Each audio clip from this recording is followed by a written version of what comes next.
pirates became cute, so who's next? What today's villains will look like in 300 years. It's already true of Prohibition-era gangsters. Pretty much any criminal archetype that can be easily twisted to sticking it to the man will inevitably be romanticized. It's the Robin Hood effect. And next up on ABC Sports, it's the Tennessee Terror Fighters versus the Indianapolis Insurgents. Still pirates, with a splash of early 20th century American gangsters. I reckon modern gangsters from the hood are already that way. And pimps. Bloods and Crips type gang members, motorbike gangs. Heck, in like 500 years, the memory of people like the Third Reich, the Bolsheviks, and AQ will be such distant memories that people might like them. AQ is my shorthand for the people America was fighting in Afghanistan, for the purposes of this video. People dress up as Vikings for Halloween, and Attila the Hun was a good guy in Night at the Museum. I now really hope that we figure out either consciousness transfer or heads in a jar before I die, if for no reason other than to see the 500-year reboot of Night at the Museum with the leader of AQ as comic relief or the hero of the show. Terrifying space pirates. In 2003, we had Pirates of the Caribbean, The Curse of the Black Pearl, so in 2203, we might have Terror Fighters of the USA, The Curse of JetBlue Airlines. Pirates are still scary as fudge, to be honest. They just look different. Somalians on rubber boats with AKs and RPGs rather than Blackbeard. I remember seeing a restaurant kids menu with a pirate theme that said, "Yar, remember kids, a good pirate never takes something that doesn't belong to them." So, to them, a pirate is just a freelance sailor or something. Murderers and serial killers. In the future, they'll just be like, "Oh, we can just use the reviver, it's fine." Remember kids, a real murderer never kills. I mean, I'd say Putin, but he'll probably still be running Russia by that point. Considering we've been through the same thing with assassins, like originating with the Hashashiyin, poachers like Robin Hood, Old West outlaws, mobsters, hackers, graffiti artists, and parkour hooligans, my money is on people who sneak dogs into petless apartments. Japan and its army of mobile suits like the prototype they've already made to flip every country off. My mum never understood the appeal of pirates. She wouldn't intervene to prevent me from enjoying them, but she would remark, "They're criminals, they're terrible people." Substance dealers, obviously. I'm from the very conservative Canadian border area of New York State. Everybody brags about how their grandfather was a bootlegger, but simultaneously they slam substance dealers who sell Mary J., which is infinitely safer. The Islamic State of Iraq and Syria, better known by its acronym that we can't say on YouTube. Just imagine the irony of Western kids playing with those figurines.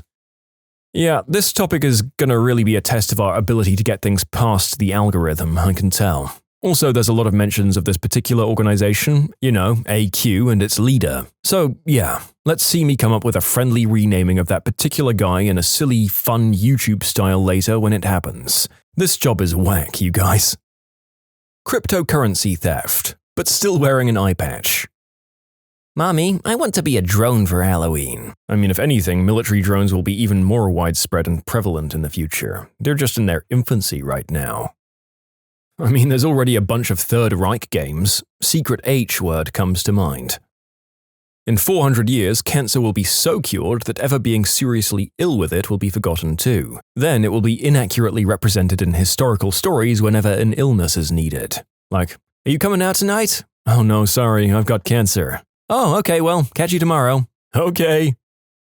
Can you imagine a bunch of Halloween parents saying, "Oh, look at little Jimmy, he looks so cute in his Shawarma bin Raven costume?" Clowns. In a couple of centuries, they'll have lost our fear of them, and they'll be seen as something light-hearted and slightly wacky with their impractical footwear and whatnot. I don't think we should take that risk. If you see a clown, punch them, and then push it down a storm drain. ICE and immigrants instead of cowboys and Indians. Oh boy, that one's going to age well by the time this video comes out. Coal miners, industrial food processors, and any other one of Micro's dirty jobs that we will have moved from transitioning away from those kinds of fuels and foods. I work in manufacturing, and automation is replacing more people than ever. There's a lady who spent the last 50 years punching serial numbers with a manual press. When she retires, we're replacing her position with a machine. Those sweet-paying factory gigs are a thing of the past. Exporting jobs to other countries will be in the past in the next few decades as well, I believe. I don't know if these will be viewed like pirates so much as they are like cowboys. The rugged coal miner in his iconic lantern hat, staring stoically over the mountains with his pickaxe, sweeping horn music playing in the background. America in the wild 2000s, back when men did jobs with their hands. Amazon warehouse workers. Hear me out. When robots have finally replaced them, then they'll get romanticized. Playsets, much like Cooking Kitchen or Play Store, with miniature packages to stack, label, and pack. Yar har fiddle-dee-dee, being a Q is all right to be. Topple the buildings of democracy, you are a Q. Gang members like the Italian mob or MS-13 or Mexican mafia. It's possible. The irony, though, is that we already remember pirates fondly because at least some pirate ships were more egalitarian than their legal counterparts. You were treated better by your peers on a pirate ship than on a privateer's crew. At least, that's what's commonly believed. It isn't true these days. These substance syndicates and gangs are just as ruthless as legal business corporations. The sole good thing that can be said about illegal organizations that can't be said about some legal ones is, I suppose, that they offer employment to people who would otherwise be complete outcasts. But that's not an artifact of them being good, it's a consequence of our society being so crappy. I think movies and books have an influence here. Fiction requires balanced characters, even amongst your antagonists. A bad guy with no redeeming qualities is lazy writing. But in the real world, people with no redeeming qualities exist. They're not even uncommon.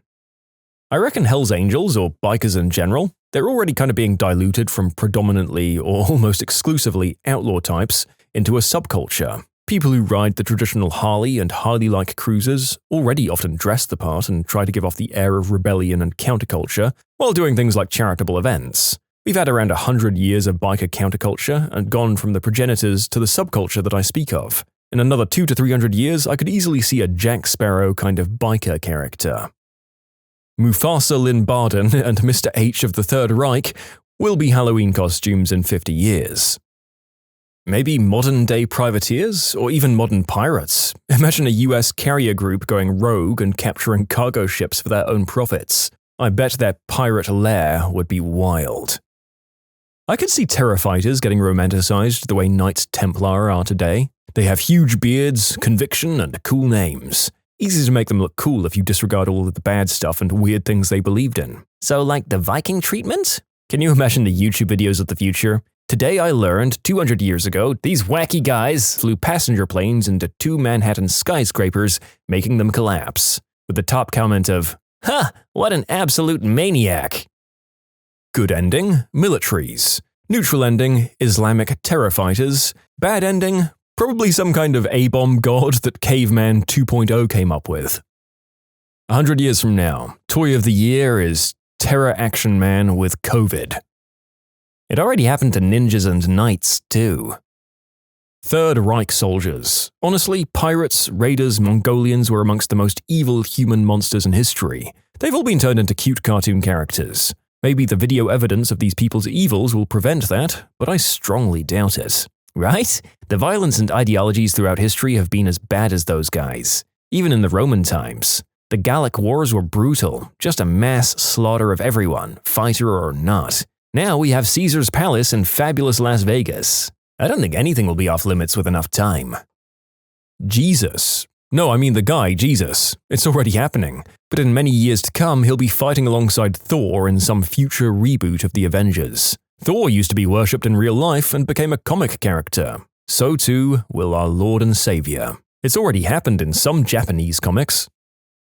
Hey, do you want to play doctors and anti-maskers? The anti-masker saying, "You'll never catch me, doctor." Hey, you stop. Wear a face covering in the name of the law. Your vaccine is useless if you can't stick it to me. Maintain 2 meters. Oh no, I have to save these poor people in the kitchen. Everyone run! There's an anti-masker on the loose. It's the hoax. It's a hoax, and then trips on the stairs. Oh dang, you're dead. Well, let's do something else. You want to play the new update of GTA 5? I think the best thing about your whole joke is that kids will still be playing GTA 5 on their PS10s when they come out.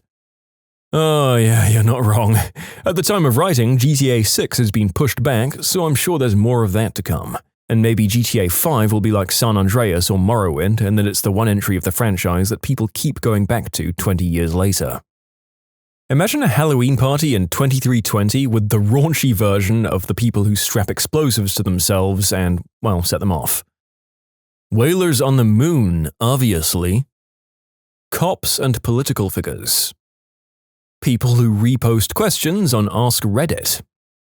The Islamic State of Iraq and Syria, who we'll now call IBIS because of how frequently it's coming up. Child soldiers. Have you ever heard of Fire Emblem? Maybe internet trolls or anonymous keyboard warriors? In a few centuries, the internet will be in a totally different place and probably even more ingrained in the culture than today. By their standards, our internet will be in its infancy, unregulated and free. People using and misusing the freedom will be romanticized just like the free pirates sailing the seven seas. Like the Wild Wild West. You're right. Today we think the Wild West days of the internet have ended, but the future will surely see that differently. Yo ho, a Kardashian life for me. I think hackers, and I'm guessing you're not talking about the substance trafficking, machine gun toting modern-day pirates that are very much not family-friendly. Disneyland will still be around and they'll open their new ride, the White Anarchists of the Pacific Northwest. The most depressing thing about your statement is the possibility that Disney will still be around in a couple of centuries. Police. Karens. Nuclear warheads. Please God, don't let it be the Third Reich or terror fighters. Imagine a world where your great-grandchild is dressing up as a Klan member or something and getting candy for it. Honestly, I doubt it. The difference between now and 500 years ago is that now we have plenty of visual evidence of all the effed up things happening. You know what? I think we're gonna find out soon. Alternate reality, Johnny Depp in Terror Fighters of the Middle East, based on the Disney Park ride. I hate it. Mr. H. His team was second in a great war or something. Also, you want to see my 20th century telegraph poles collection?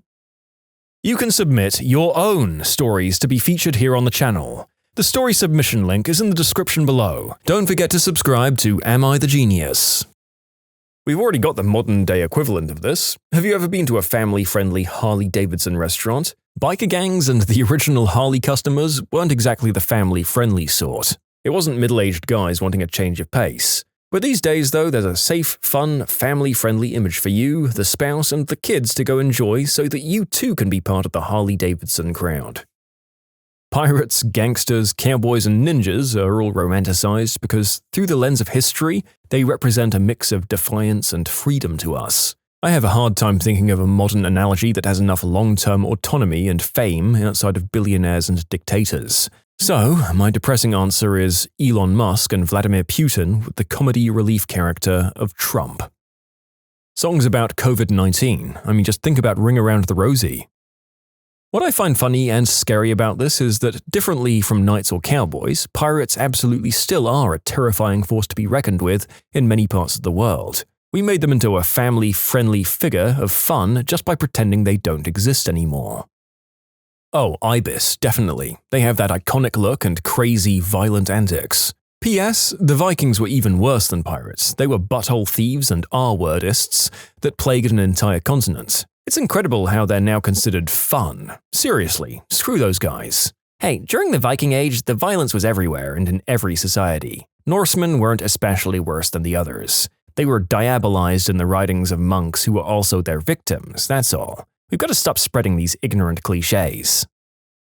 The Klan. 90s rappers. The Confederacy. No, he's saying in the future, not the present. Hey guys, new cartoon idea. Terror Fighter Tom saves the day. Venture capitalists, the scum of the earth. Hawaiian pizza. No, putting pineapples on pizza will always be sinister. Cancer, heart disease, and dementia. These will all be distant memories within a century or two. That or our AI overlords. However, when bacteria inevitably evolves resistance to our last antibiotic, they'll become terrifying rather than cartoon characters in cleaning or toothpaste commercials. Cancer becomes a cartoon, MRSA or something becomes the symbol of absolute evil. Pirates again, but not the "yar me hearty" kind. The sells bootleg movies at the flea market for $5 each kind. Burly, bearded, and tattooed bikers. In 400 years, Mr. H will be something like Genghis Khan is now. Everything. Anything sufficiently detached from the real world becomes the realm of fantasy and fun. Mythical beasts, ancient wars, sword fighting and archery and castle siege, kingdoms or nobility, gods, samurai, knights. Eventually it'll be terror fighters, nukes, modern politics, disinformation campaigns, ethnic cleansing, racism, and poverty. Once those topics don't hit close to home for anyone, people will gladly turn them into bedtime stories. Oh my god, I can hear it now. Hey, look at me. I am the captain now. Exotic dancers and bedroom workers. They're becoming more mainstream and socially acceptable every day. In college, I wrote about this in my myth and folklore class. Pretty much every morally questionable organization or group of people, given enough time, is romanticized about. Pirates, gangsters, old ones and new, 1940s Germany, cowboy outlaws. History has a way of blending out the good to be bad and the bad to be good. Children, run! It's Ivan Incel! He's coming to kill all the females who won't play kiss chase with him. Haha, he has a get too! African warlords. I'd say Karens. Right now they're spreading disease and misery wherever they go, but I imagine in the future there'll be kids with that haircut as a wig going around on Halloween with sippy cups that look like Starbucks cups, saying things like, "I want to speak with your manager," and "It's wine o'clock." My friend said, I bet in about 200 years people dressed up in SS uniforms will be jumping out at you when you visit the camps. Ibis gets a Disney series in the 24th century. How about a bomber who wears a vest at a party? You press a button and out pops candy, streamers, and confetti. Yeah, I bet Ibis terror fighters could get morphed into hot religious freedom fighters. The Irish Republican Army. Lovable scamps with accents making jokes about car bombings. In case you're wondering, across the last bunch of answers, I've really begun to wonder how screwed I am and how much could be soundbited and taken out of context here. Good lord. Remember that I am on the channel in my capacity as an audience mouthpiece, no matter how depraved the opinion. I'm actually a direct descendant of the Golden Age pirate Thomas Tew. I like to say that my pirate blood is getting me restless, by the way. This is going to sound horrible, but pirates must have been the equivalent of terror fighters back then. Can you imagine an Ibis or AQ soldier being considered family-friendly? Oh my god. Substance cartels, especially Mexicans. Hackers. Sadly, probably the teens who go into schools with automatic weapons. As governments across the world turn more authoritarian, the big villains of the future will be dissenters of any kind. Americans. Antifa. Only the rich rode horses, then cars came, and the rich only drove cars, and then the average people got cars, and the rich went back to horses? What does this answer mean? Gangsters is the following version which was already glorified. I imagine the next or current one will be finance fraud type criminals. But imagine a future world in which the current image of terror fighter is glorified like pirates, and think of how awful that would be. Pirates were already fun 300 to 400 years ago. Computer hackers like Anonymous. Politicians. Probably the mafia. We already kind of glorify them today. It will only get more and more family-friendly. Right now, narco syndicates from major Central and South American cartels to the VVZ. In some ways, they bring order and commerce to regions of the world that would otherwise be rife with corruption and government inadequacy, not unlike the Caribbean pirates of the early 1700s. The real question is who is the equivalent of the British East India Trading Company. If you think about it, some used pirates' terror tactics and were feared as such. I wouldn't be surprised if some crime organizations like MS-13 or some groups became that way 5 centuries from now. Aliens, they'll be our friends and galactic companions. I'm 100% sure it'll be social justice warriors. Substance dealers. Franklin the fattest dictator? What? Politicians. Democrats. Conspiracy theorists. Well, they'll still be a thing at the time, but something like, look, this aluminium foil will protect you from cosmic radiation or government mind reading, or whatever the cliché thing in movies is, followed by laughter. That might become a staple for costume parties, if it isn't already. Instead of Pirates of the Caribbean, terror fighters of the Middle East. That would be such a horrible Disney action family picture. The Third Reich. Eventually, the things they did will be so far in the past, and practically nobody will truly know what happened. Heck, in 10 to 20 years, everyone who was alive during that time will be dead. If people even do remember them in 500 years, then most people probably won't think they were that bad. Heck, people joke about Genghis Khan, and he isn't seen as that bad by most people, even when he committed countless war crimes and mass killings. Imagine, if you will, Ibis-themed restaurants. Our cooking is the bomb. Substance cartels. I see a lot that will be idolized in 20 to 50 years in these answers, but not much for legit 300 to 400 years. My best guess is just our basic jobs. Construction workers, miners, baristas, and firemen. This is my guess because in 300 to 400 years, I'm assuming all these jobs are done by AI. Used to be that starring in adult films would make you a pariah. Now it's just a zany thing people do to pay for college. Greasers walking around with switchblades and crap talking about doing good and the greaser code or whatever. Anonymous. Human experiments. There's a news article about Japan inserting human DNA cells into rats and pigs for organ transplants for humans. The freakish monsters that they will make will one day become cute human girls with cat ears and a tail. The ultimate dream of a weeb. I guess astronauts. Hackers for sure. Probably the mafia. Probably serial killers and criminals, to be honest. Some of them are already romanticized. Dexter, Prodigal Son, Hannibal, Breaking Bad. These are warning signs. They're going to focus on the fact that the government or cops are oppressive, or that the Unabomber was a freedom fighter or whatever. Substance dealers. The anti-fascist ride at Disney World. Gangsters, mafia, narcos, it's already sort of happening. Definitely bankers. A brutal American soldier, of course. Karens. That is, if they don't become the actual leaders of our world. AQ for the millionth time. Human traffickers, substance dealers, and oppressed exotic dancers. Bold of you to assume we'll be around in a few centuries. Communists. Communists? They wrote the same answer with a question mark. The Federal Reserve. Dictators. In X number of centuries, we'll all be under the rule of one guy who's ruling the entire world. Then it'll be fun to collect action figures of those funny little men that tried to just rule one small country with an iron fist. Do you want to trade your rising Putin for my charming Tsai? Steven Seagal. Democrats. Karens. Stockbrokers. Whistleblowers. The UK Conservative Party. They have the most memeable members of any UK party, apart from Ed Miliband, who in my opinion was the perfect face blend of Mr. Bean and Wallace and Gromit. Maybe it will be pilgrims and witch trials, seeing that in modern media it still makes it seem awful and to evoke fear, like the Vitch. So maybe in about 100 years there'll be cartoonified pilgrims murdering Native Americans and burning women at the stake. Bob Ross, Christopher Walken, Colonel Sanders, and John Lennon.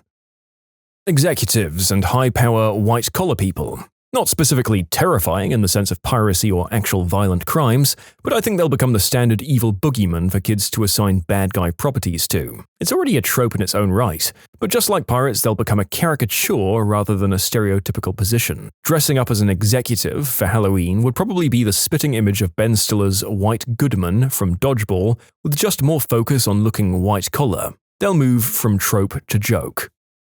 Men of Reddit, we all hear the horror stories about how crazy men can be when they get rejected. But what have been your crazy experiences when you reject a woman? I dated a girl for a couple of weeks, and on the third date, we chilled at my place and talked. She told me that she thought men who watched spicy content were disgusting, and if you were in a relationship, it was cheating. 10 minutes later, she, out of nowhere, asked to use my computer. I knew the last thing that I had open was not going to impress her, so I said maybe some other time. She got way too angry after hearing that and said that her intention was to write me an email about how much she liked me. I call BS. When I said I thought it would be best if we called it a night and I drove her home, she went quiet until about halfway there, when she then says, "My dad's best friend is a cop and I can say what I want." I got the gist, but I figured it was an attempt to make me reconsider. I dropped her off and she started crying very loudly, fell down in her parents' driveway and crawled to the front door. Sure enough, next day I was arrested for SA, and it took a week for her to admit that she made it all up. But the charges weren't dropped for another 7 months. Dude, you should press charges and talk to a lawyer. She shouldn't get away with that. I agree, for 2 reasons. 1, every time someone makes a false SA claim, it hurts the victims who have actually been through it. And 2, I think laws should be put in place to punish those who falsely report crimes such as SA. I rejected a girl once, then about 2 or 3 months later, I was catfished by her. She was, in her words, only proving that I would end up going out with her anyways, by pretending to be somebody completely different. A police report and a restraining order later, she's out of my life. I bet she's still watching you. Beware. Wait, you were able to get a restraining order? Did she show up at your place or something? From what I've heard, it's not easy to get a restraining order. I knew someone who had to call the police on their ex several times before they gave the ex an injunction. Yeah, I'm actually shocked this person got a restraining order so easily. I've heard horror stories of women not being able to get them for their crazy male counterparts. To be fair, I was totally into this girl at first, so my rejection might have stung a little more. We were friends with benefits, and she was legitimately super attractive to me. Just as time went on, I learned more and more about her, and that made me not want to be with her. Hooking up with her? Sure, but not like building a life together. So when she made the move to be more than friends with benefits, and I said no, she told me she was gonna hook up with a dude she knew I hated, film it, and send it to me. They're married now, with kids, so I mean, good on them, I guess. Dude, she's playing the long game. She's probably recorded the marriage, the birth of her kids, and will film getting old and gray with the new guy, and only then send you the final edit on her deathbed. That'll teach him. Went on one very low-key date that she asked me on, and let her know as gently as possible that I wasn't feeling it. This chick pulled all sorts of crap after that. Showing up at random places where I was, pretending it was a coincidence, calls from different numbers, making fake social media accounts to not only try to contact me, but also befriend my friends, made a lot of self-harm threats, made up friends and relatives dying, posting photos of me unaware she was nearby, made up boyfriends to try to elicit jealousy, even a fake pregnancy scare from one of said fake boyfriends. Really didn't understand how she thought this was going to sway my opinion. This sort of crap went on for a while until I moved away for unrelated reasons. This was many years ago now, and I can't even remember her name. I hope she's forgotten mine as well. Another woman pulled the "I'm pregnant" card on me after we broke up, positive test in hand and everything. Drove her to a clinic for a professional test. She wasn't, of course, but what a sick freaking tactic. Yeah, I think it needs to be known how often women use the pregnancy tactic to try and control men. To the point where they will sleep with another man to get pregnant to try and keep the man that they just cheated on. It's wild. She tried to come over to my house and scream at me from the outside. Little did she know my mom doesn't freaking play that crap, and went outside and yelled at her 20 times worse than she ever thought. As a full-grown adult, I had an ex come to my parents' house. While I was there, she had found out on Facebook because I was tagged in some posts, and I guess wanted to talk to me after I had told her that I didn't want to be with her anymore. I had blocked her number and her Facebook after a few attempts to reach me over the last 3 weeks. She showed up to my parents' place and I was helping my dad take out the trash. My mom saw her from the garage and started speed walking towards her car saying, No, get that damn car in reverse, honey." She got to her driver's side window and just started yelling that she should be ashamed to show her face around here, and to have some damn self-respect. I didn't even get towards the car before my ex started backing out. Never tried contacting me again. Thanks, Mom. You're the best. Real talk. What's with that speed walking things mom do? Because it's so goddamn terrifying when it's coming for you. When it's pointed at somebody else, it's the funniest looking way to move you've ever seen. But the second you're the target, it's more serious than a late period. And it doesn't matter if it's your mom or not. That's what I don't get. You hear any dad but your own yell and you immediately think, that's not my dad, I'm not in trouble. They could be looking right at you and yelling your name, but you're still not gonna get worried. But if that mom walk starts targeting you, doesn't matter if you've never seen this woman in your life before or not. You start mentally listing all the crap you've done recently that could get you in trouble. I can't speak on the mom walk, but the mom stare is definitely real. My friend once lied to his mom that I got caught smoking at school, which is something I still haven't done to this day, but she straightened her back, stared daggers into my soul, and just said, "You did what?" I panicked and was trying to say something while my friend was just busting out laughing. She slashed my tires when I was at work. My buddies tried to tell me to stay away because she was nutso. I decided to form my own opinion. Conclusion, she was nutso. Does after a breakup count? If so, I was graduating from my master's. I had low self-esteem and my ex was really hinting that she wanted to get married. I didn't. I was super clear on that. She broke it off right before I was about to visit my parents for about a week. I was a bit bummed on my way home and a couple of days after that. Then she called me and said that she wanted to talk when I got back. By then, I had a feeling that she would want to get back together if we got engaged or married. That's exactly what happened. When I get back, she started acting like everything was fine and talked about us getting serious. After that, I sat her down and told her that it was over. I was pissed and she was in the harmful mindset. She even ran to the kitchen and got a knife and threatened to, well, you know. I pulled the knife away from her while getting cut myself and locked her in the bathroom where there was nothing sharp.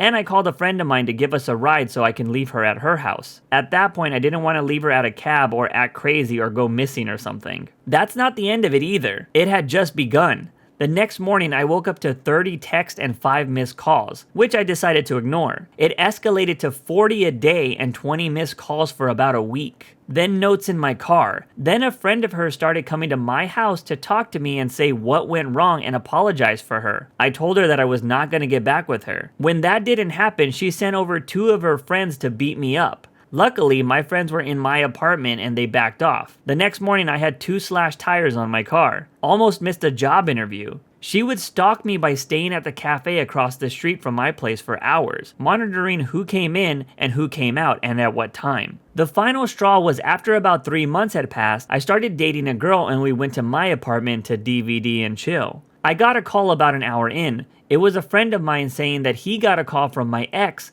saying that the girl with the brown hair and red blouse, exactly my new girlfriend's description, was too ugly for me and she wanted to mess her up. I ended up making my new girlfriend a nice dinner and had a bottle of wine, so I could stall for enough time for my ex to finally leave her post at the cafe. I ended up changing my car, apartment, cell phone, emails, and after that, I haven't heard from her since. Man, that beat up situation sounds hilarious. I just imagine 2 guys knocking on your door, trying to be all tough and threatening you when you answer it. Then you slowly open the door and you have a bunch of friends just over watching the game. Yeah, I don't know what she expected out of that. But yeah, I opened the door and 2 guys were standing there and asked, "Are you OP?"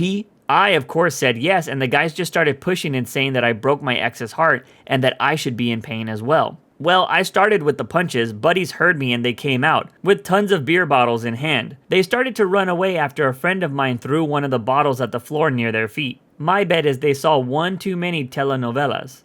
Kind of related, but a friend of mine stalked a boy in her class for almost 2 years and would always tell people, faculty included, how she wanted to marry him and have his kids, and keep him in her basement, etc. It was mostly joking, but her crush on him was real. Anyways, one of the teachers ratted her out, and she got hit with the threat of a restraining order by the OP if he wanted to press charges. She was mortified, but luckily he didn't want to pursue anything with the law. After that, she cooled down with the stalking. A year went by and she said that she was over him, but then decided to solicit him for a hookup via Instagram DMs, and then told everyone about how she did so. She was reported by the faculty member yet again. When are people going to realize that DMs don't stay private anymore? Then again, why did this chick go around telling everybody she did it?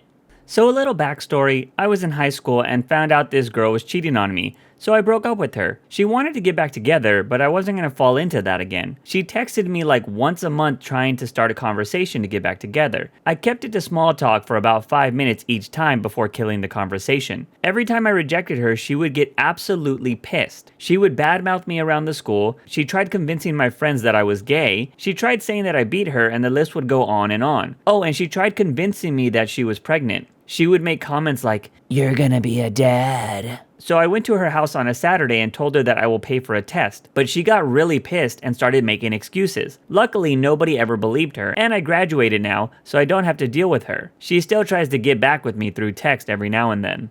There was this girl that used to hang out with most of my friends, and came at me with aroused fury. The worst event happened when we were all at my house getting wasted. At first, she was just being flirtatious, but the more she drank, the louder and more obnoxious her advances became, to the point where she was just repeating, "OP, let me get a taste of that popsicle stick." My strategy was to laugh and brush it off, hoping not to agitate whatever primal instincts were fueling that flame in her loins. Eventually, she got up from the couch, gave me this sort of determined look, and said something like, "I'm just gonna taste it." Then she started to rush over to me, when she slipped and straight face planted on the hardwood floor. The floor itself had a crawl space underneath, so the sound reverberated like a bag of bricks just being dropped. While everyone was pointing and laughing, I went and hid in my room. And for the next hour or so, I could hear her wandering around looking for me, yelling and saying weird stuff. Eventually she left, and from what I've seen on her Facebook, it looks like she quit getting wasted and is doing way better today. No more popsicle zombies. That might have been hot if she wasn't wasted. I dated this girl in high school and she was really clingy, so I broke up with her. I came home the next day to find out that she had been calling my house every 5 minutes and hanging up. She wouldn't stop calling, even after I picked up and asked her not to do it anymore.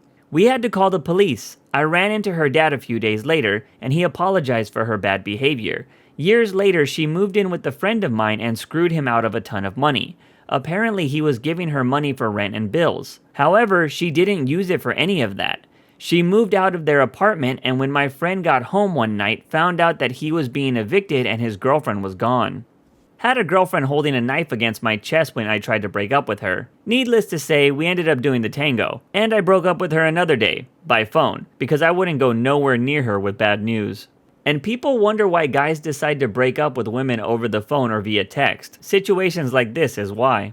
Mine is pretty tame in comparison to others, but chick wanted me to ask her out to homecoming, but I had been dating my girlfriend for about 2 years, so I was obviously going to take her. She didn't like that because apparently I was in love with her just because I was nice to her and had conversations with her during English class. Anyway, she asked me and I say no. I tell her that I was going to go with my girlfriend, but she was more than welcome to come hang out with us and we would even dance with her. She got pissed and stormed off. 15 minutes later, I'm smacked in the side of the head with a plate of french fries covered in ketchup. She then proceeded to get some kid to go to the office and say that she threw them because I spit in her face. I almost got expelled because she was in tears and really selling it. Thankfully, the snack bar attendant saw everything and intervened before anything happened.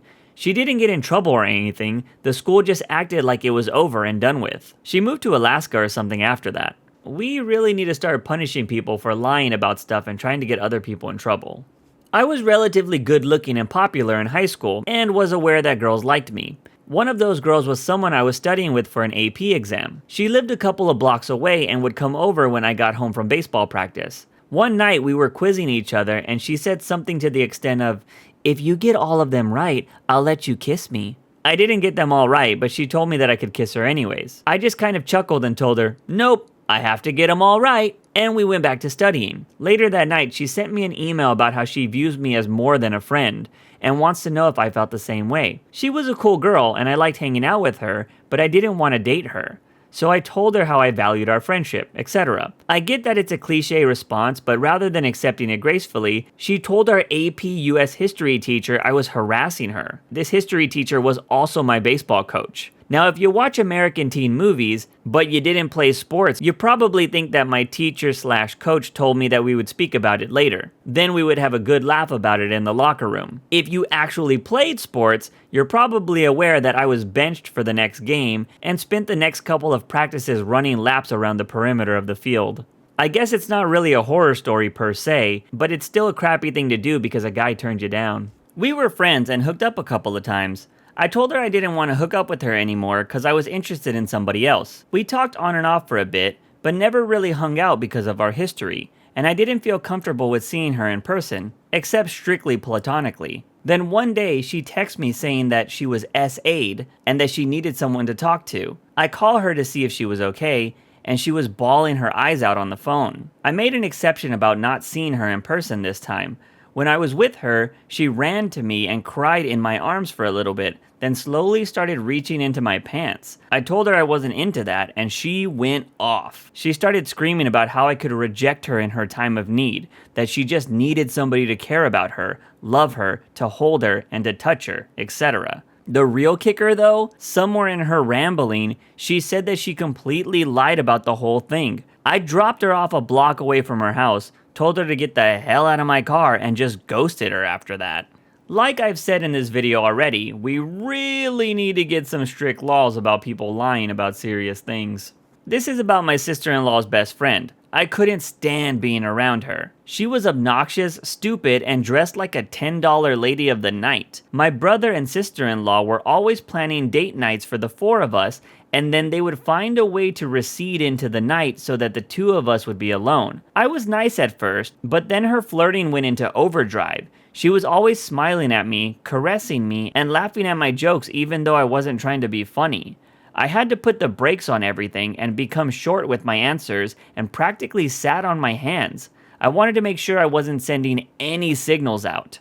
After several get-togethers, she finally got the hint. Unfortunately, she couldn't handle the rejection and started bad-mouthing me to everyone with the listening ear. I was confronted several times by my family members and mutual friends about how mean I was to her. I was even told that she told someone I didn't even know that I got wasted and started grabbing her.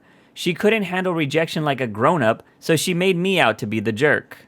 I was dating a girl, she was about 20 and I was about 22 at the time, and things were clearly not working out. And the only thing that kept me from ending things was that I had left my favorite John Mayer hoodie at her place and couldn't figure out how to get it back without a whole bunch of awkwardness. I decided that there was no way around it, so I called her to tell her that it wasn't working out and that we needed to end things, and that I'm coming over to get my sweatshirt, but she could leave it on her porch if she didn't want to talk to me or see me. No luck there. I pull up to her house, and she is standing in her front yard. My hoodie is laying behind her in the grass.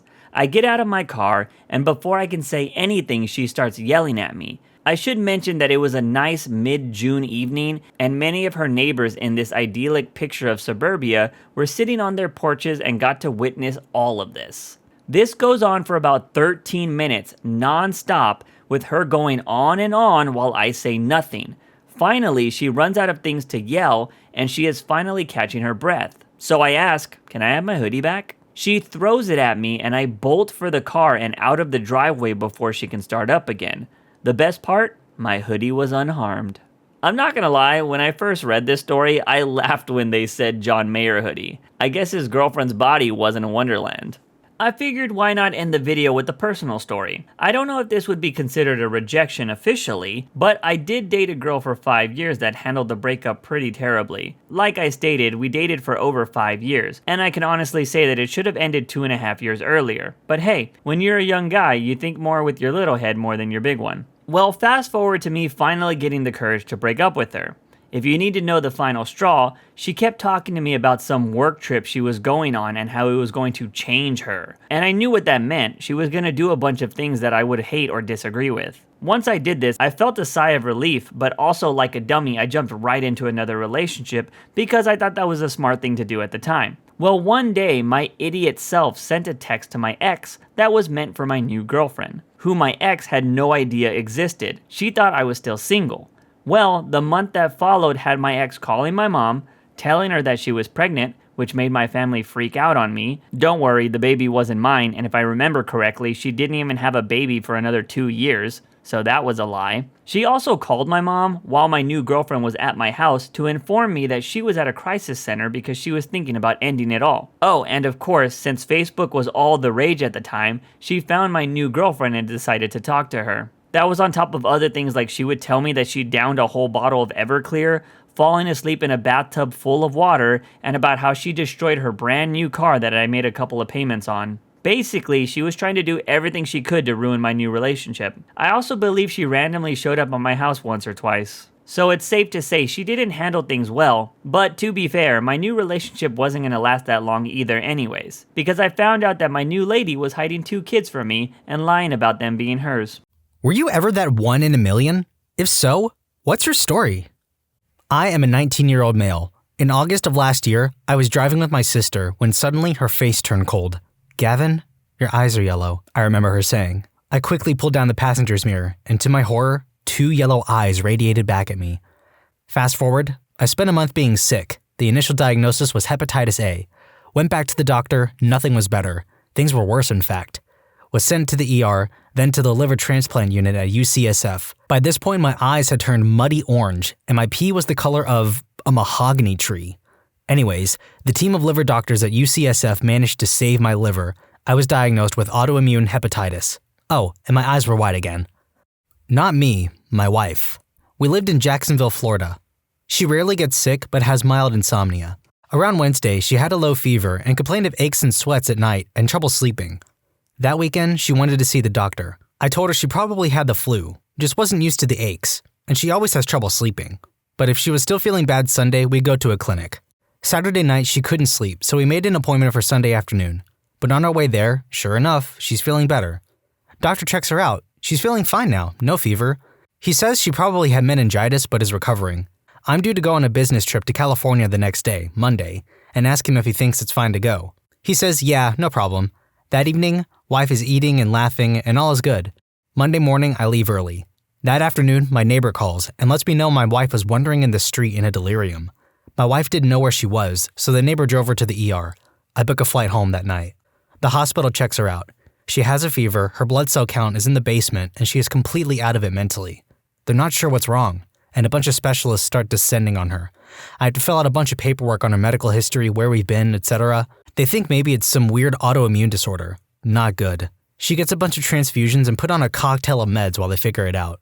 Third day in the hospital, the infectious disease guy comes in. Blood parasite. Maybe tick-borne. She'd been to the Midwest recently.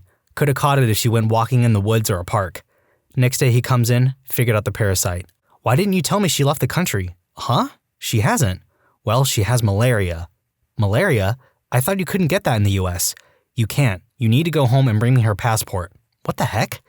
I retrieve her passport. CDC comes, does a whole case study on her, which they wouldn't release to us. Mosquito traps set up around the neighborhood. Mysterious vans start driving by spewing clouds of stuff. My wife stays in the ICU for a week but recovers just fine. If you look at the 2010 CDC infectious disease report, you'll see a discussion of malaria and how the XX number of cases all are related to people recently returned from endemic areas, except for one woman in Duval County, Florida, who received it from a cryptic vector. When I was 14 years old, I woke up one day with heavy stomach cramps. We called the hospital and they told us that I probably have a stomach flu and should go to the doctor next morning. After one of the worst nights ever, vomiting and sleeping next to the toilet, we went to the doctor.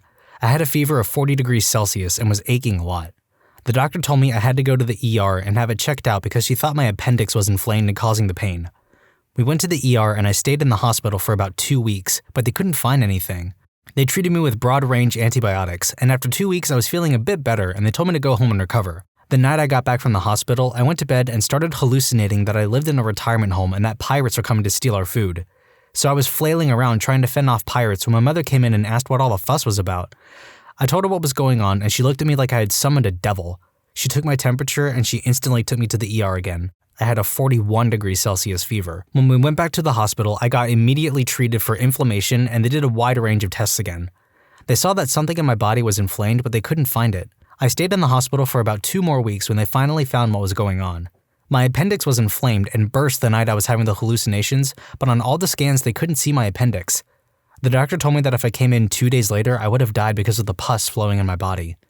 Apparently, there is a 1% chance of all the appendix cases that the appendix is so stretched out that they couldn't see it on the scans or that the area was so inflamed they didn't see it. So after staying on antibiotics for about 2 more weeks, they finally removed my appendix and all the pain was gone. I stayed in the hospital for over 4 weeks just because of my appendix and my bad luck on being that 1%. For my 7th birthday, we went to Disneyland. They just happened to be having a car a day giveaway when we were there. For my 7th birthday, Mickey Mouse gave me a Pontiac Firebird. I'm allergic to potatoes. Never met someone else who is, so I guess it's 1 in a million. Never eaten chips or fries. How I met my wife. I'm from the Netherlands, she's from the US. We met in Israel. It was my first weekend in Israel. Decided to go on a pub crawl to meet some people and have fun. As I'm buying the ticket, my now wife walks up to the counter to also buy a ticket. The girl working there introduces us. We hit it off the first night, but I'm leaving in 2 days to stay with friends of friends in the middle of the desert for 3 months. 2 days after I leave, I lose my phone, don't have any way to get back in touch with her. I had little money and could stay work with the people in the desert. But I kept thinking about her, so after a week, I say I'm leaving. Take the next bus, goes 3 times a week at 5 a.m., and then a train to Tel Aviv. I had no idea how to find her, where to stay, and very little money. I email a couple hostels to find a work-stay agreement. Those jobs are very popular and usually planned months in advance. I get an email back when I arrive in Tel Aviv. I can come in for an interview because they have a spot. This is already ridiculously lucky. Right after the interview and dropping off my belongings, I went back to the first hostel to see if they would give me information. They wouldn't give me anything. Now I'm at a loss. Tel Aviv is a city of more than 500,000 people. I don't know anyone and have little more than the clothes on my back. Kind of defeated, I start wandering around and exploring the city. After a couple hours, I get hungry and decide to treat myself to a restaurant. I'm well out of the tourist area and find a place that's almost empty and rather cheap. I sit down, order a drink and something to eat. As I get my food, I see my now wife walking past the restaurant. She sees me, I see her. I'm literally dumbstruck and just kind of grin and wave. Remember how I lost my phone? She didn't know that and just thought I ignored her. She waves and keeps walking. I throw like 200 shekels, way too much, on the table and sprint after her, explained, and the rest is history. When I was a kid, I was chilling in the water of the Mediterranean Sea in Turkey. Suddenly, I felt an awful burning sensation on my stomach and my legs. I looked like I had been brutally sandpapered and I got a 40°C fever. Turns out I made contact with a jellyfish and later found out that it hadn't happened on that beach for 10 years or so. I was just extremely unlucky. Not sure about the odds on this one, but I survived a non-survivable plane crash. I was on an old PO2, famous for being very safe and uncrashable, on a tour of the desert in western China when I was like 7. My father's friend who hosted me and piloted the plane didn't survive, but somehow I got out with a concussion and apparently passed out for almost a day in the middle of the desert, in the wreckage of the crash, 50 kilometers from the town airport on the edge of the desert. The people who found me were some tree planters. A lot of people who live in these desert towns in China do this. Found me on their way, picking up a shipment, and the only reason they looked was because they were making a bet on how fast the egg would cook in the sand and went off to the road to test. First things first, according to legends, 15 minutes. I never tasted it though. So according to my dad, the theory that I might have lived was because the plane was mostly made out of fabrics and wood. So when the plane crashed, the front half collapsed and took the majority of the impact. Though I got knocked out, I was probably covered under the wreckage and in the shades. It cooled me off enough to survive for a day or so. I was in 2 separate car crashes in 2 separate cars in less than 45 minutes apart. I wasn't the driver for either crash. First car was hit from the side, friend came and picked us up, car lost traction, and we slid off the road and hit a pole. Neither was that bad, just poor timing. I slept wrong one night and pinched a nerve in my neck so severely I lost the right side of my body. It just went silent like it wasn't there for months. I woke up in the worst pain I've ever experienced and couldn't talk, move, or do anything. The ER doctor thought I was having a stroke.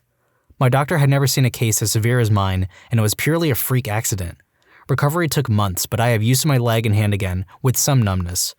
Other than pain and spasms, I'm mostly back to normal. A bird got into my room through a tiny hole in the ceiling and took a dump on me.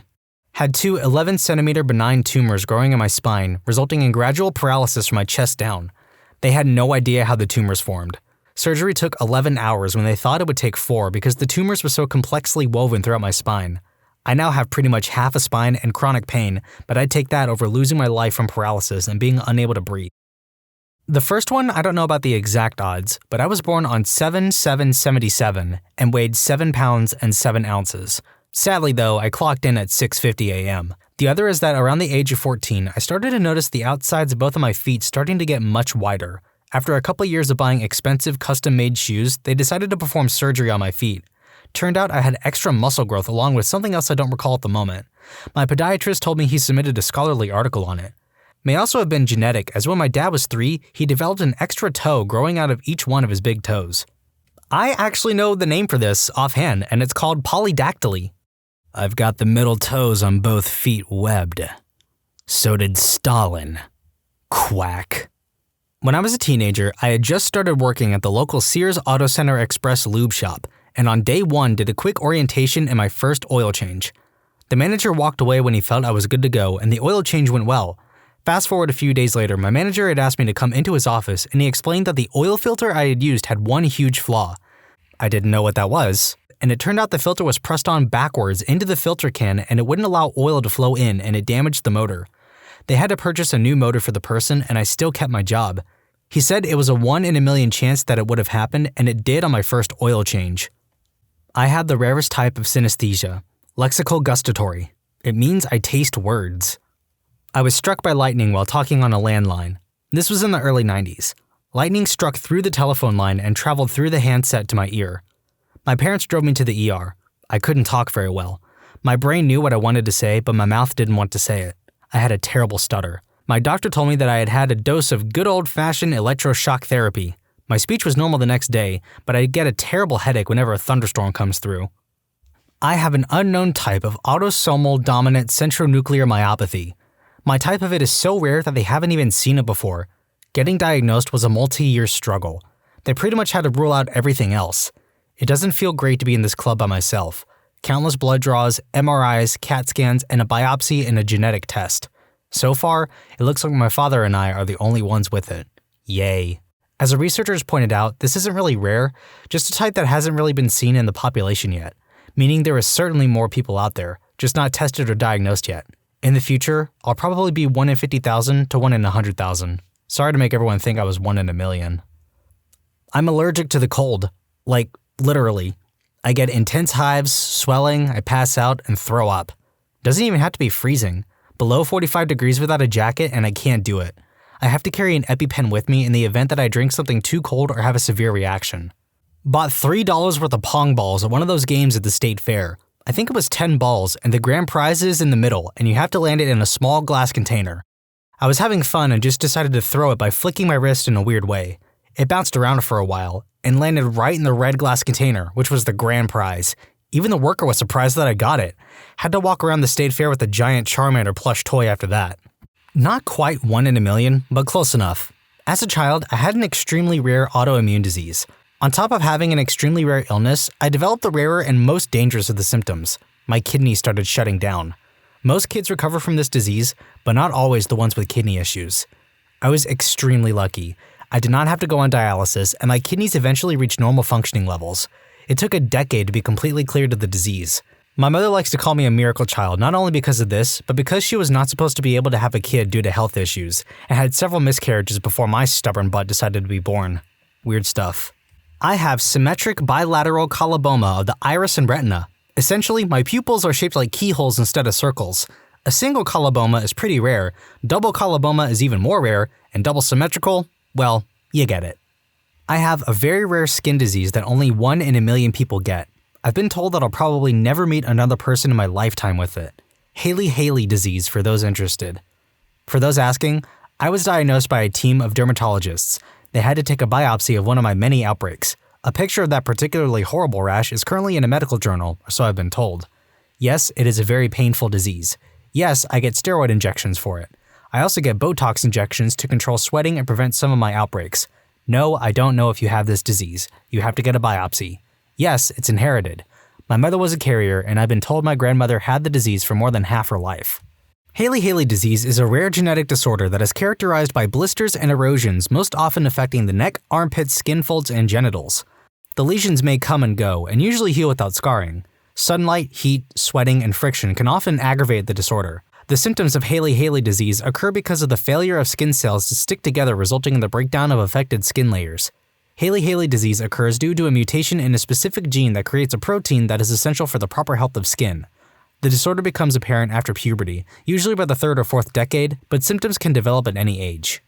I was born 1 pound and 6 ounces in 1998. Doctors said I had like a 15% chance of surviving or something like that. They also said that if I did survive, I would have been a vegetable. So months pass. Funny thing was, I came out of the hospital on the day I was due, came out in February, left the hospital in June. While I am still forming as a baby, and it's 20 years later and I'm alive and healthy. I can walk, talk, and all the normal things. Only thing really wrong with me is my right eye is hanging on a thread because of reasons, and I'm socially autistic. I guess that's 1 in a million. I was so freakishly allergic to ant and bee venom as a child that a single sting from a single little common black ant put me into anaphylactic shock. When my allergist was preparing to start immunotherapy for me, he found that the in-office lab equipment wasn't sensitive enough to measure the infinitesimally small amount of allergen with which to start my titration, so he had to send a sample of my blood to Johns Hopkins so that their lab could determine how much to give me. I did immunotherapy for several years to reach an immune response level at which it would be safe for me to basically exist in a non-frozen climate. Good news though, I'm good now. I've had a few run-ins with ants and wasps since my immunotherapy, and my body didn't freak out and shut down. And research indicates that if it hasn't done that after this long, I'm probably safe for maybe forever. I don't have EpiPens and I'm not overly afraid of ants or bees. To answer a few questions, I live in Florida. I'm not outdoorsy, but stinging things are everywhere. It is, in fact, the Australia of North America. No, my parents would not move me to the frozen tundra to be a nomadic reindeer herder at my behest. Little black ants do, in fact, sting. Several Lassia subspecies have stingers and venom. When an ant bites you, that's using their mandibles and does not deliver venom. When an ant stings you, that's using their butt needle and delivers the pain juice. Most ants do one or the other. Fire ants do both at the same time. I did some research a while back and found an academic paper that indicated that if I hadn't had a reaction after this many years, the likelihood that I ever would again is vanishingly rare. I wish I could find it again right now, but I'm already late getting ready for work, so if I find it later, I'll post it. I feel completely safe having a cell phone instead of an EpiPen. I was actually homeless for 4 years between 19 and 23 years old. As silly as it sounds, I used to earn some extra money at the time by helping around in a Yu-Gi-Oh tournament. It was my biggest hobby when I was younger and was something I felt confident about. I also didn't have a passport or a bank account, so I couldn't get a normal job. I'm in the UK. Anyway, so at the time I was stuck not earning enough money, without a passport, a bank account, or a real job. In the UK, you won't get hired by 99% of companies if you don't have a passport to prove you have the right to work. So one day I got a phone call from a studio asking if I played Yu-Gi-Oh and would consider myself a geek, also if I wanted to be in a TV show. They said they would send me to another country as part of it. Being homeless, the biggest problems is being bored, so naturally I said yes, but told them I don't have a passport. No problem, we'll get you one straight away and pay for it ourselves. I ended up on a show called Geeks that you can still watch on Channel 4 OD. Because I got this passport, I was finally able to get a job, a bank account, and finally a house. Now I'm looking after my 10-month-old daughter who's playing while I type this. So Yu-Gi-Oh saved me from being homeless. I might be an anime character. TLDR, was homeless until a TV company gave me a passport allowing me to get a job and a house because I played Yu-Gi-Oh. This blew up more than expected, so here's some answers to some questions. How did you have a phone? I had a cheap brick phone that would run on battery for a week. Think old Nokias. I used to charge at my local library in Peckham, London. How did I help in Yu-Gi-Oh? I was a judge for the tournaments. They're a referee for the game. How did the TV company find out about you? I was a judge for the game. The TV show was looking for geeks with different hobbies, and they found out about Yu-Gi-Oh! After assuming a Google search, they found the person who ran my local tournament to recommend different players and people, and she recommended me. Why do you need a passport? So in the UK, you need a government picture ID and a national insurance number, like social security number, in order to prove you're allowed to work in the UK. I have migraines that cause me to go part or near completely blind, so I can't drive due to the risk. So I don't have access to a driver's license as ID, leaving me only with the passport. I'm getting some people who are a little doubtful that it could be so hard to get a job while homeless, or to get ID and are shocked it's taking me long to get out. What's important isn't what you know about the world right now. What's important is what I knew about the world as a 19-year-old that just left school. Think back to that age and honestly ask yourself how easy it would be to get a job without a bank, a home address, ID, or experience of anything. Of course now, as a 27-year-old, I'm armed with so much more knowledge to find a way out. I had 8 wisdom teeth. The dentist had never seen anything like it and called the whole office in to marvel at my teeth. Had pygmy glandular fever when I was 16. Nothing special about that. Had pneumonia a few months later, probably due to my weak immune system from the first disease, which caused my lungs to collapse, very unlikely for a 17-year-old. The hospital I was in couldn't do any more for me, so another hospital came with a rescue team of 8 people and a heart-lung machine, easymode. Very rare that hospitals have those that can be transported. The hospital only used it the second time and the first time successfully, to pick me up. They brought me to the other hospital. I was in a coma for a couple more days, but made it out of the hospital within 3 weeks after that, just before Christmas. A big newspaper wanted the story for Christmas miracles, but no thanks. I own a Lego minifigure called Mr. Gold. This particular minifig was to celebrate the 10th series of the Lego figurine line. They're sort of like grab bags. You can feel for them, but you don't know what minifigure you're really going to get. So, because they were celebrating, they thought it was a good idea to only make 5,000 of these.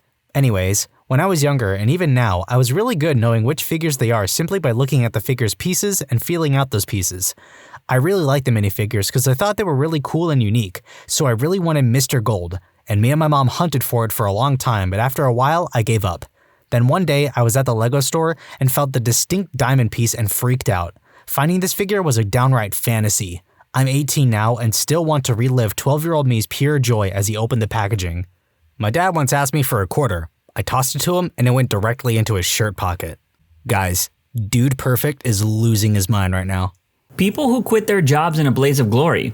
What's your story? I used to work recording concerts for a school conservatory. Basically, students would pay a fee for the conservatory to record their concerts and put them on CD for them. I had had the job as a work study since I was a freshman, and I loved it. In the second half of my senior year, I received a call from my boss saying that I messed up on a CD and that I needed to meet with him in the studio to fix it at 4 p.m. I thought it was an odd request. Mistakes sometimes happen, but all of the employees knew how to fix them themselves, and I was the most experienced worker that they had at that point. I asked if I could just fix it earlier and submit it to the the office assistant, but he insisted I come in at 4. I showed up about 15 minutes before 4 to figure out what had gone wrong. I put the CD in and immediately could hear that it was a CD of a completely different concert. That was really bizarre, but we have backups of all the audio, so I just burned another CD of the correct concert from that. As the CD was burning, my boss came in and told me that I was fired. He told me screwing up a CD that badly was unacceptable. I had never been fired before. This was the longest job I had ever had, and I was totally blindsided. To this day, I have no idea how the wrong concert ended up on that CD.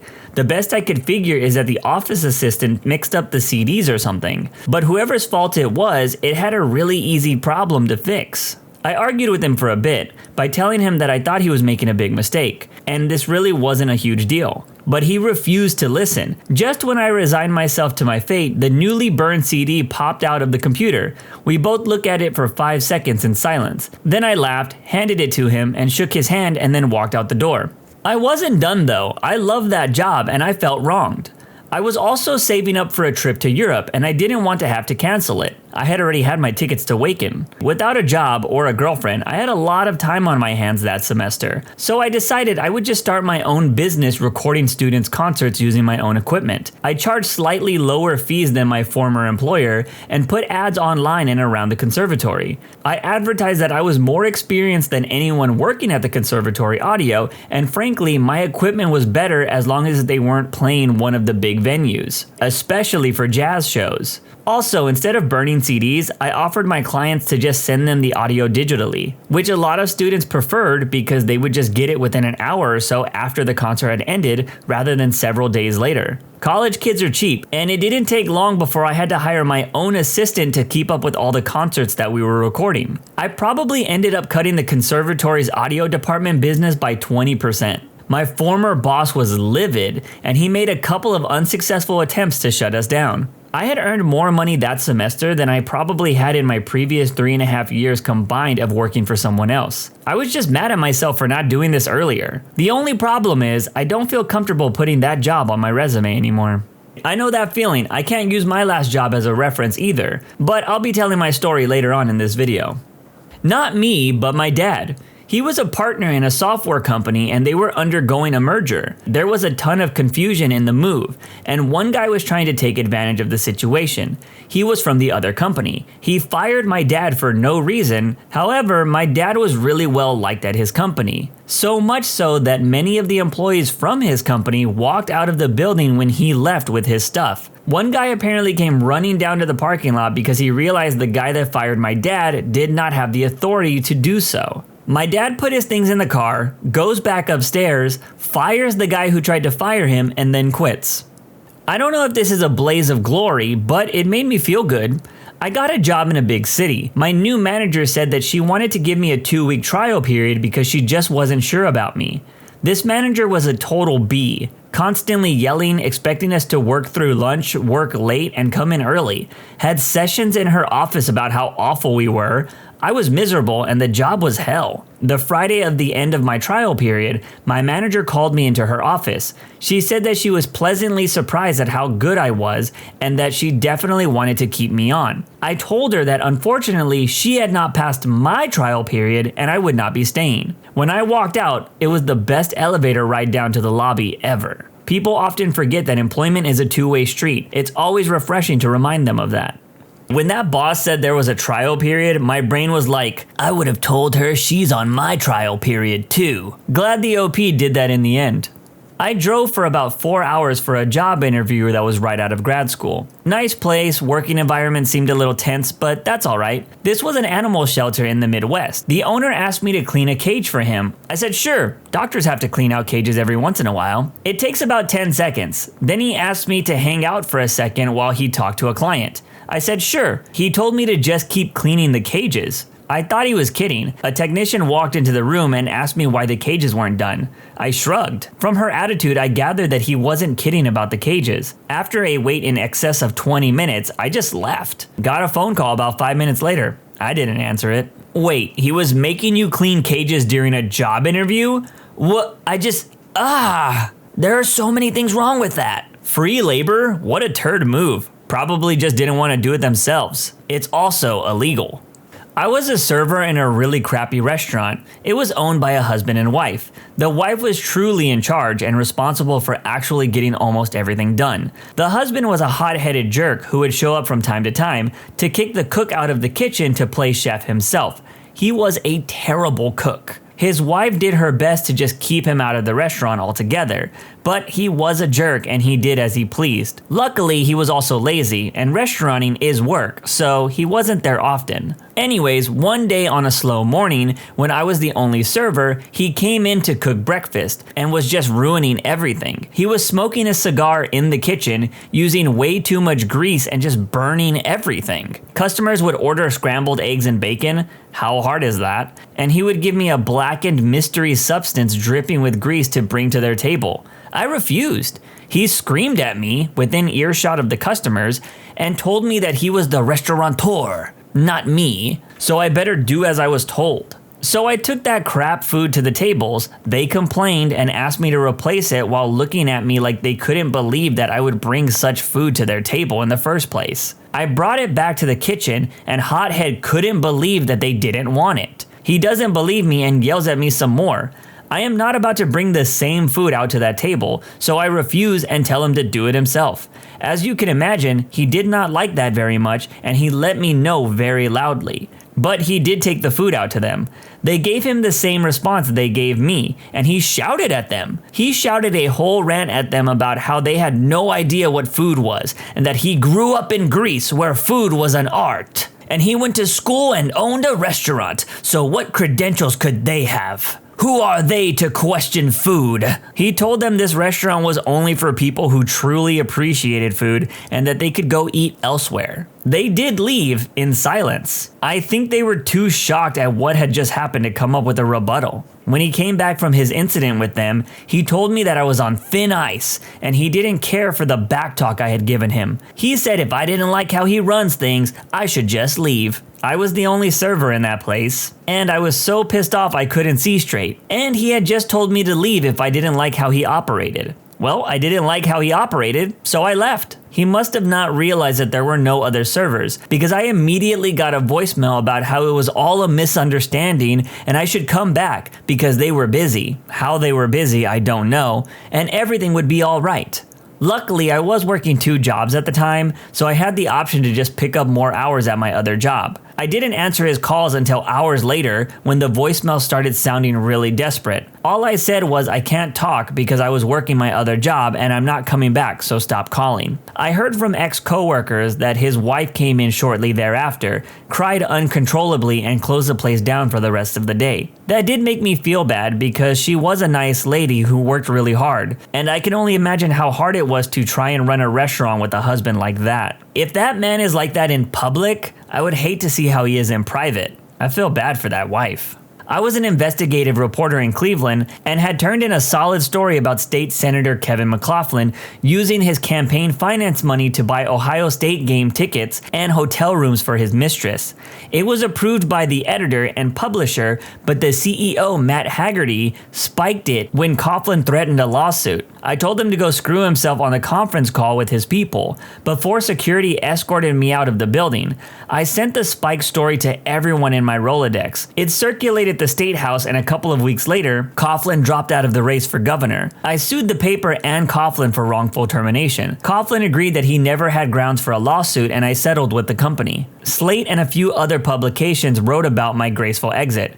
10 out of 10 would tell him to screw himself again. This is the reason why we need journalists. They tend to get a bad rap, but who else watches the watchers? One of my first jobs was part-time at some small-budget supermarket. The boss was a wanker of severely limited intelligence, assigning me far more shifts than I agreed to and spending the entire day shouting at everybody, rather than doing actual work. Turns out I was also getting €1 less per than agreed upon. I noticed that after a month when I finally got my first paycheck. Not cool. Grounds enough for me to terminate my work contract with immediate effect. So I got myself a new job, typed out my notice, put it in my coat pocket, and waited for the worst possible moment to quit. The moment came 2 weeks later. My boss and I were opening on a Saturday, and it just so happened that the cashier that was supposed to come in an hour later called in sick. He tells me and goes off on a tirade about how the shift is going to be hell with just the 2 of us. I smile, hand in my notice, and stroll out of the store without saying a word. Best feeling ever. Was working as a busser at Outback in college, animation major. Was there roughly 6 months. Never called out, always came in when asked to. Finals were coming up and I was slightly behind on my final project. Called the manager 3 days in advance. I needed a day off I was scheduled for. Told me I had to get it covered. No problem. I called all the other bidders and even 2 hostesses. No one could or would do it. Called the boss back. His response, and I quote, "You need to decide right now what's more important, school or your career." I exploded on the guy with the easiest decision I've ever made in my life. I never understood the school versus career comment. Are people stupid enough to think people just go to college for fun and are not trying to get a better career? Not a blaze, more like a slow burn. Used to be a Comcast tech, put in my 2 weeks notice and got as many parking tickets as I could. The tickets couldn't be pegged to me because I don't own the vehicle. Comcast has a policy that employees need to pay their own parking tickets, but by the time Comcast got the tickets in the mail, I wouldn't have been an employee anymore. And you know the phenomenon where work vehicles can park wherever they want and not get a ticket? That doesn't apply to vehicles that say Comcast on the side. I still imagine the curses made in my name after they uncovered the extent of my evil plot. Wasn't me, but I was a department supervisor at a Best Buy for a while back in the early 2000s. We had 10 rows of various software. The store manager always had this one employee rearrange the planogram each week. It sucked. The dude had enough. He farted into the overhead intercom, shouted, "Eat my junk!" and shoulder blocked the software rack to the ground. Knowing I was going to have to clean it up, I was never more pissed at a person. Looking back, never more impressed. Bumped into him last year at the same Best Buy. He smiled and said, "Looks like they stopped selling software." I'm not gonna lie, the farting into the overhead comm got me. I worked at a technical support call center for almost a decade. The average burnout time or turnover was in 6 months. I was sitting in a meeting. They were ragging on us for sending out too many boxes. The week previously, we were sitting in the exact same room being ragged on for not sending enough boxes. I had a rough year, and I was just sitting there dying inside. I had this sudden epiphany. Every day since I walked into the door of that place was worse than the last. There was literally no reason for me to be there. That thought had just popped into my head like a light bulb went off. I got up in the middle of the meeting and just walked out without a word. The SDM that was giving the meeting just had their mouth hung open.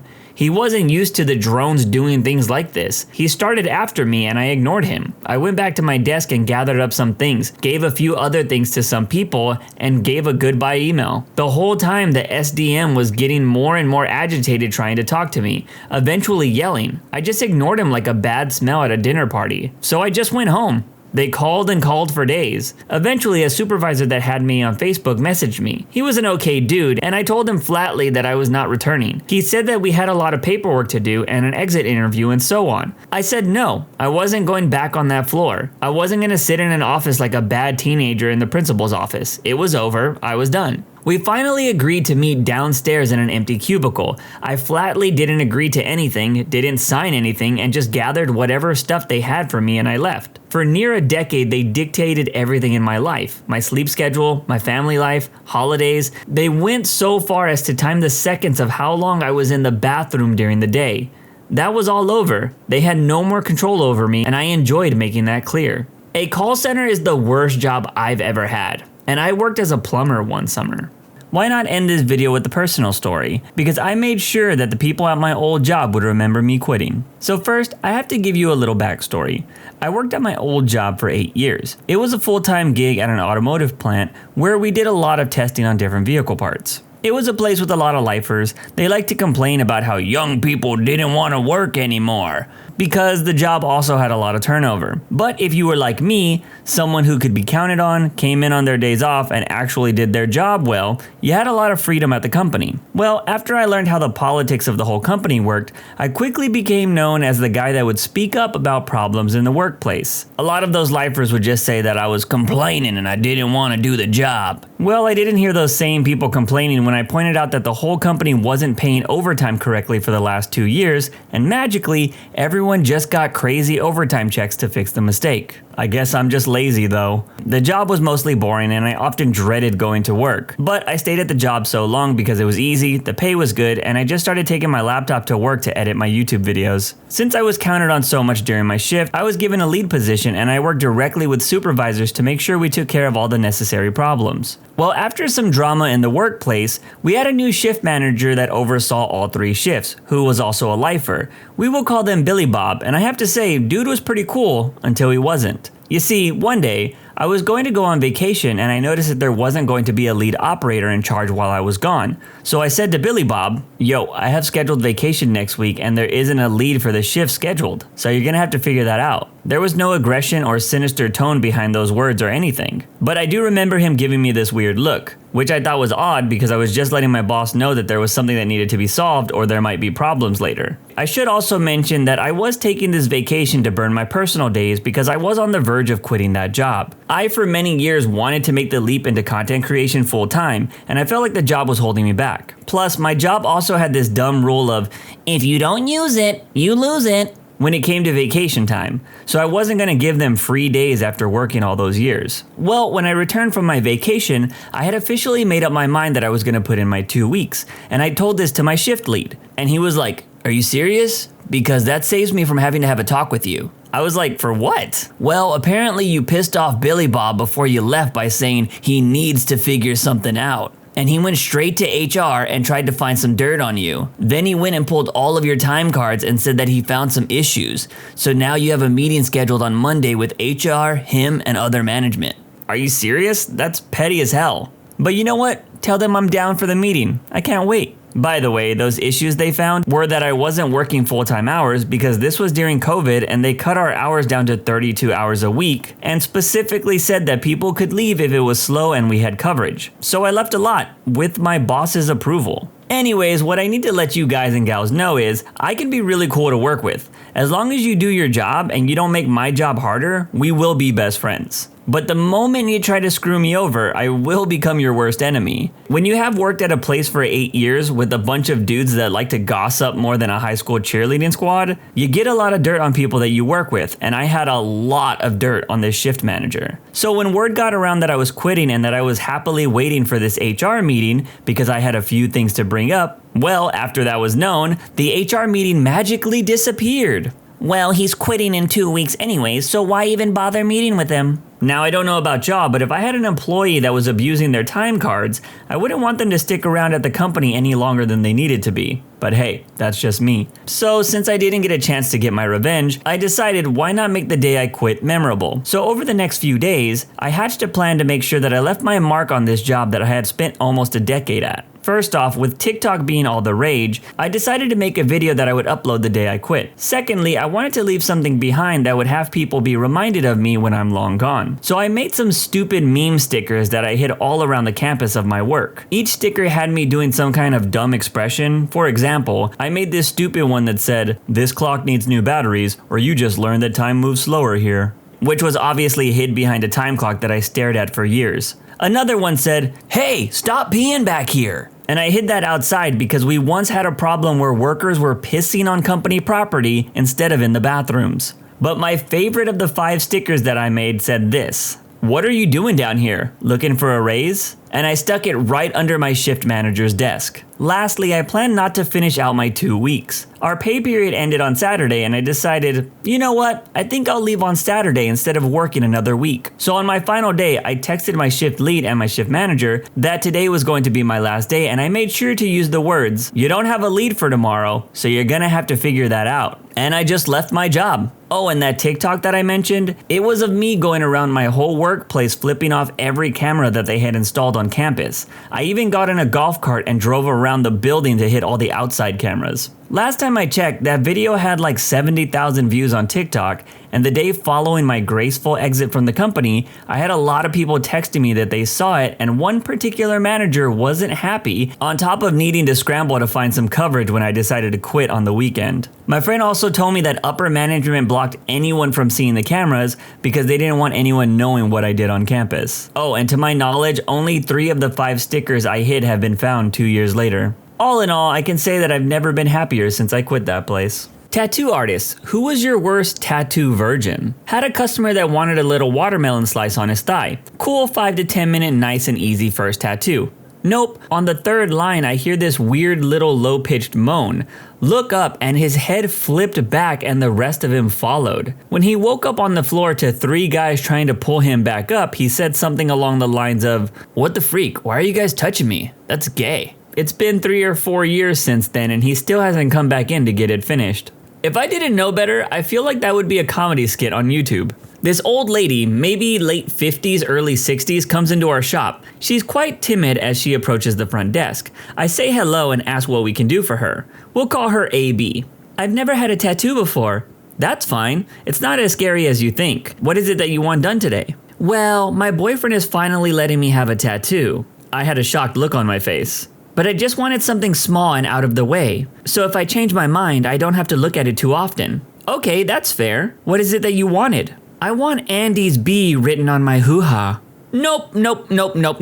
We didn't do the tattoo. It was either some horribly controlling partner that wanted her branded with his name, or some BDSM kink that I didn't consent to be a part of. Screw that. I've heard horror stories about women getting branded with tattoos for illegal purposes. Scary stuff. Also, if I was the tattoo artist who was talking to this lady, I would have been like, "Hey, yo!" Girl comes in to get her ex-boyfriend's name tattooed as a tramp stamp. Comes in with friends and proceeds to scream throughout the process of doing the outline. And she leaves with half of an outline of her ex's name. Why would anyone ever tattoo their ex's name on themselves?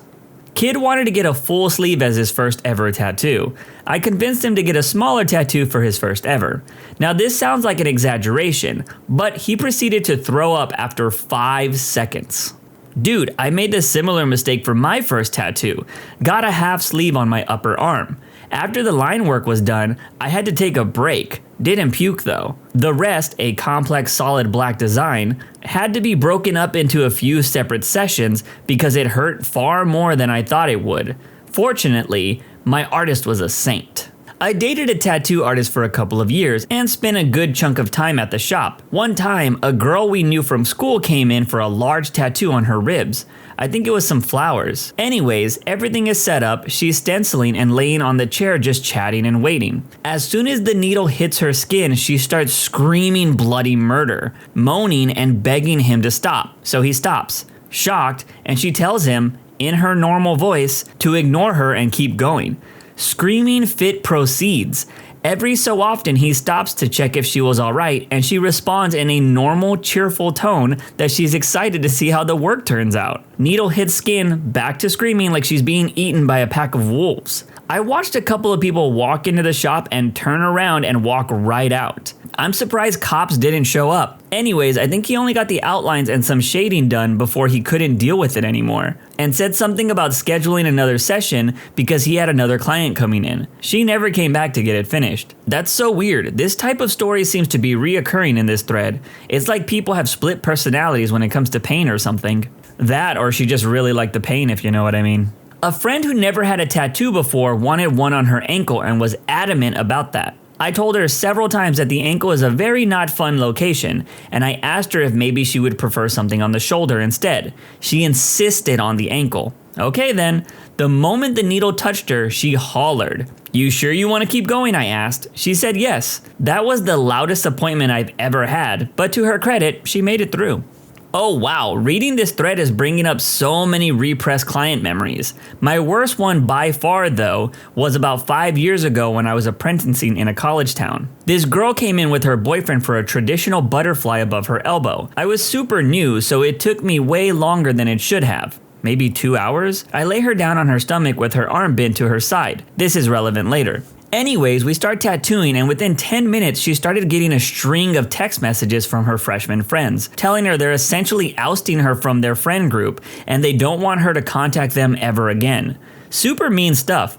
Obviously, she's upset, and she's relating all of this to her boyfriend. She starts crying, and then full-on sobbing. I asked her if she wanted to stop, and she insisted on me continuing, and I just felt too awkward to counter her. She continued to sob on and off for probably another hour, while I just kept plugging away at this dumb little tattoo. At this point, she has cried so much that her tears have gathered where her arm was pressed against the massage table, and they had started to spill over into my lap. So I'm feeling uncomfortable as hell and now also damp. Then, as I'm within 30 minutes or so of finishing, she begins whimpering, then moaning, loudly. At one point, she tells the BF, "This is more intense than hooking up where the sun don't shine." And I wanted to die. As soon as I finished and checked her out, my coworkers, who had all been waiting for me to close, were like, "What the actual crap was going on? Why did you keep going?" But in that moment, all I could think of was to finish that tattoo as soon as possible. To her credit, she came back a year later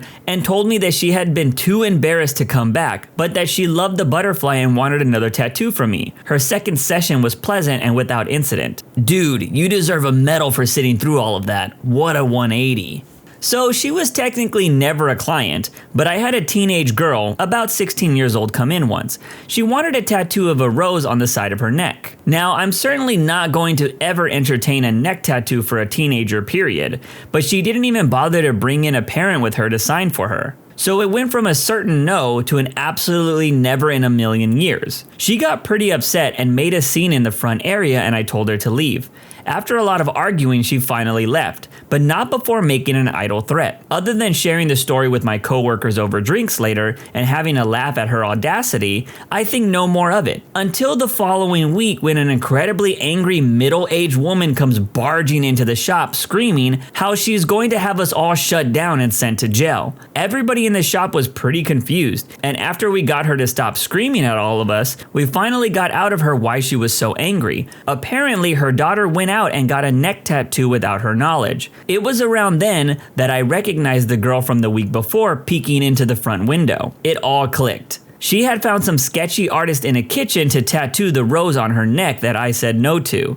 I told the mother to call her daughter in, and her daughter pointed at me and told her mom that I was the one who did it. The tattoo was terribly done, to say the least, so the mom definitely had several reasons to be livid. She started getting upset again and yelling about how she was going to get me fired and sent to jail, etc. I let her yell until she calmed down enough to listen. Then I explained to her how the week before I told her daughter outright that I would not give her a neck tattoo. Her daughter screamed that I was a liar, and mom started up with another round of yelling, this time about how I was calling her daughter a liar. It was around this time that I just decided to point at our CCTV camera in the front area until the mother noticed what I was doing and stopped. I told her if she would like to, she could review the footage of me denying her daughter, the temper tantrum, and then her daughter leaving the shop. We usually keep footage for about a week or two and then we delete it, so I knew it should still be on the computer. Her daughter started looking pretty nervous around this time, but she didn't say anything. Meanwhile, I find the footage from that day, and the mom watches the entire interaction that I described go down. Then, with the coldest look of anger, betrayal, and disappointment, she turns to her daughter, she takes her outside of the shop quietly, and then screams at her outside for basically everything that just happened and how humiliating it had all been.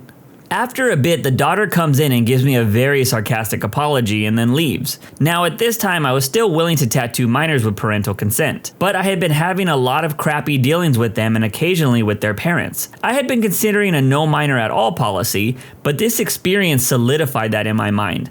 Aside from one or two exceptions, I haven't tattooed any minors for the last 13 years. I'm always surprised that you could or can get a tattoo underage with guardian consent. Stuff like that almost always feels like an outdated rule only put in place for child brides. Well, I got a piercing while I was underage, nose piercing when I was 17. I'm Indian American, so it's more traditional for us to have nose piercings at young ages. And also I convinced my mom to let me get one if I had a certain score on my ACT. It was surprisingly hard to do. The shop I went to refused to pierce me unless I brought my mom and my actual birth certificate. Like they wouldn't accept a passport or driver's license. I had to bring my actual birth certificate. It was wild. This girl's first tattoo, and she was my first paying customer. I tattooed people for free during my apprenticeship. She wanted a star outline on the side of her heel below her ankle. She was a bit nervous, so I allowed two of her friends to come in with us in the room. I started the tattoo and she immediately jerked away super hard. I warn her not to do that and try to relax. I continue and she jerks her foot again. The 2 lines I've done now look like crap, and I'm already pissed and freaking out inside. I got her 2 friends to hold down her foot and she continues to jerk around, and at one point kicks me right in the jaw. Needless to say, her tattoo looked like crap, and I was certainly crestfallen. I called my mentor after work crying that I had ruined my first tattoo on my client, and she kicked me in the face, which he said, "Wait, what? Nah, screw that. That's not your fault. I'll see you tomorrow at work." Been tattooing for 13 years now, and I still love every minute of it. Got way crazier stories under my belt since that kick in the face. Whoa, you're not allowed to end with "I got way crazier stories under my belt, please share more." Fine, I'll share a few that aren't too long, but they still pack a punch. My first PP tattoo I ever did was on a man that you would never expect at first glance. Some background, studio at the time was small with a shared space among a few tattoo artists. Salon style. This person was a polite young white man who showed up looking like Mr. Rogers, sweater vest and all. He was scheduled to get his first tattoo, a name on the hip. Don't get names of lovers, people. I attempted to convince him that it's not a great idea, but he was adamant. Fine, whatever, I'll get set up. He comes back with his lady, and I ask him to show me exactly where he wants the tattoo. He shimmies his pants down so that the base of his peepee is showing and points there. Whoa! I again try to convince him not to do this, going as far to call him stupid and admitting I've never tattooed a peepee before. He is begging me to do it. Normally, I would flatly refuse wiener tattoos in general, but I did want to try at some point, and he was very polite and not pervy.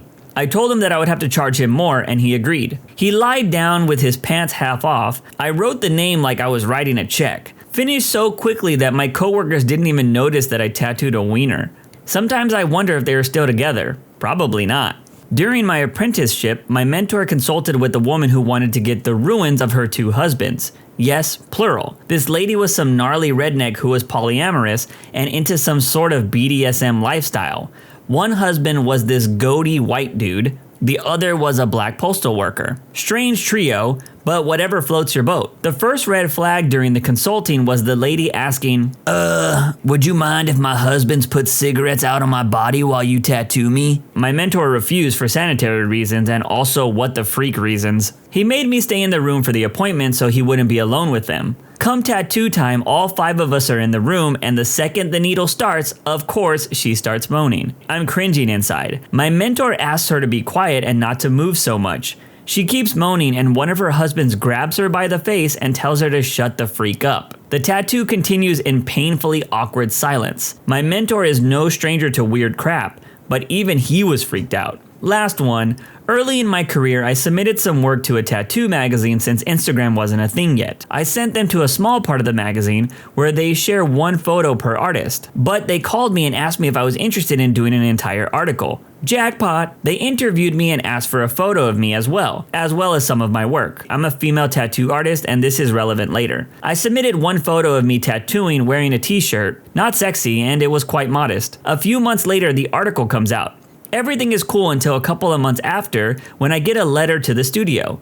Inside was a rambling letter about how they liked my work and wondering if I could offer some tips. It was from an inmate at the prison in another state. It dawned on me that prisons get tattoo magazines, and the article published my studio and address if someone wanted to get a tattoo from me. More creepy letters followed. One guy said that he was getting out in 4 months and wanted to take me out for a drink. The creepiest one came from a man whose entire face was covered in tattoos, rambled about how beautiful I was, and lamenting that he would never get out to meet me. Curious, I looked him up by his inmate number required on the envelope to see why he would never get out. Turns out, he murdered his girlfriend. Yeah, that's definitely not gonna get you a first date. My ex started screaming in pain. The needle wasn't even touching her yet. I was the tattoo virgin. Went in for my first piece, 5+ hours. Was obviously nervous, and I'm not great with needles. But as soon as we started, I was like, oh, this is way easier than I built it up to be. I'm feeling the pain, but I knew I'd be able to commit. After about 20 minutes later, I started to feel really dizzy. My vision is going, so I sit up. My tattoo artist stops immediately, and she's talking to me, but I can barely hear her. The world is closing in, and it's only getting worse. I think she asked me if I need to go to the bathroom, but I know I'll make it a step or 2 before passing out if I stand up. I can't tell her this because my brain is not working and speech is not an option. Then I just start gagging. The artist is scrambling for something to help me, but she is not fast enough. I vomit into into my mask, my hands all over my dress, into my hair, and onto the floor. It's a mess. I'm a mess. I immediately feel better and go to the bathroom to clean up whilst the poor artist is wiping up the rest. I come back still stinking of vomit. I offer to take my dress off and literally sit there in my underwear while she finishes. She completes the tattoo like a champion. She sits with me in the vomit aura for another 5 hours. I am mortified and make sure I tip extra for the inconvenience, but the tat is stunning, so it was worth every minute. I'll bring a bucket next time just in case. Hey, no worries, I caught a girl who passed out getting a tiny wrist tattoo. Like, I physically caught her. I was in the shop with my sister. I had just finished my calves and was watching him tattoo my sister when I watched this girl wobble and caught her in my arms when she fell backwards off the stool. I literally thought to myself, wow, people really do pass out. All fun and games until I passed out while getting my thigh piece colored. It wasn't even the pain, just the heat, and I hadn't eaten. It was my 8th tattoo. I was so embarrassed, but apparently it happens all the time. I haven't thrown up yet, but I have to go finish that same piece, so it's a good chance that I might. But if I do, I'll come back here and emphasize it. I like to think I'm pretty good at handling pain, but I've never gotten a tattoo, so I don't think I'll ever be able to compare. Had a 19-year-old lad in the studio. He wanted Laura in large letters on his forearm. I took my time to quiz him. Turns out Laura was his sweetheart. I also spent a long time explaining that tattoos are for life and girlfriends come and go. He remained adamant and clearly explained that if I don't do it, he had a friend with a tattoo gun who would. So I did it, wrapped it up and explained aftercare. As he left, I checked the time. Great, 22 minutes to my next client. 22 minutes later, my client turned up on perfect time, followed less than a minute later by Mr. Loverboy. Apparently, he met Laura at the park who instantly dumped him for being so freaking stupid. It appears she didn't love him as much as he loved her. 22 minutes from tattoo to requesting a cover-up. I'll never understand name tattoos. I cringe when I think about planning my life together with somebody when I was 18 years old. I can only imagine cringing at the name of a former love interest tattooed on my body. One shop I worked at, we had a couple come in on the day we did $100 2" by 2" tattoos. They both were getting some small triceratops outline tattooed behind their ears. Nothing too crazy or detailed, so maybe about 15 minutes each in the chair at most. The guy was losing his mind. He's hyperventilating, laughing, jumping up and down, and yelling questions at us. Visually very nervous. He tells one of our apprentices that this is his first tattoo and keeps asking them how bad it hurts over and over again. The owner went into the back and grabbed an ammonia packet, worried that this guy would pass out the second the needle touched skin. Turns out it was the couple's first date. He had told her that he was very impulsive and she tried to call his bluff and suggest they get matching tattoos. To his credit, he got the tattoo and didn't pass out. Paid for both of them too. Bro, I hope they stayed together because if not, that might be worse than a girl taking a date for a free dinner. Have 2. I did piercings, but my friend was an artist at the shop we worked at. Had a girl come in, no ink, no piercing. She wanted to get, no joke, daddy's girl as a tramp stamp. She was in tears moments into the tattoo, like hysterically. She suffered through altogether probably 25 minutes and walked out with girl right above her waistline. 10 out of 10, hilarious. The other was a guy. He had a few small tats on his arms, nothing crazy. He was also one of those, I watch the UFC and wear tap out, don't mess with me types. He wanted a pretty large tribal chest piece, collarbone to collarbone. He was told that we recommend a couple of sessions. Them tats hurt. And this is a lot of outline and a lot of shading. He insisted no, that he could sit through the pain. He ended up fainting towards the end of his outline. I worked there for roughly a year after and he never came back to get it finished. I don't tap out, I just faint. Not a tattoo artist, but my friend tells this story that I had to share here. He just went to the pharmacy to get some prescriptions filled in North Carolina. They tell him it's going to take about an hour to fill and to come back later. So he walks out of the strip mall and the next place over is a tattoo shop. He goes in and asks for a random tattoo. They tell him it's going to take 15 minutes to do the drawing and 30 minutes to tattoo it on him. He asks what they can do right now instantly and they tell him that they can pierce his nipples. Within an hour, he gets both his nips pierced, a pretty sweet tattoo, and his prescription filled all in one regular Tuesday afternoon. Not the worst client, but just an unfortunate event. The apprentice at my shop who had only been tattooing for a little under a year was tattooing this girl's wrist recently. Her first tattoo, the word undefeated. Gets the tattoo, it goes smoothly. She likes it, she walks to the lobby, shows her dad, he likes it too. Walks back to get bandaged up, gets bandaged, they walk back to the counter. As he's explaining aftercare, she blacks out, falls back, hits her head on a giant painting hanging on the wall, an Ed Hardy original. The painting falls and glass breaks. He runs over, picks her up and is checking the back of her head.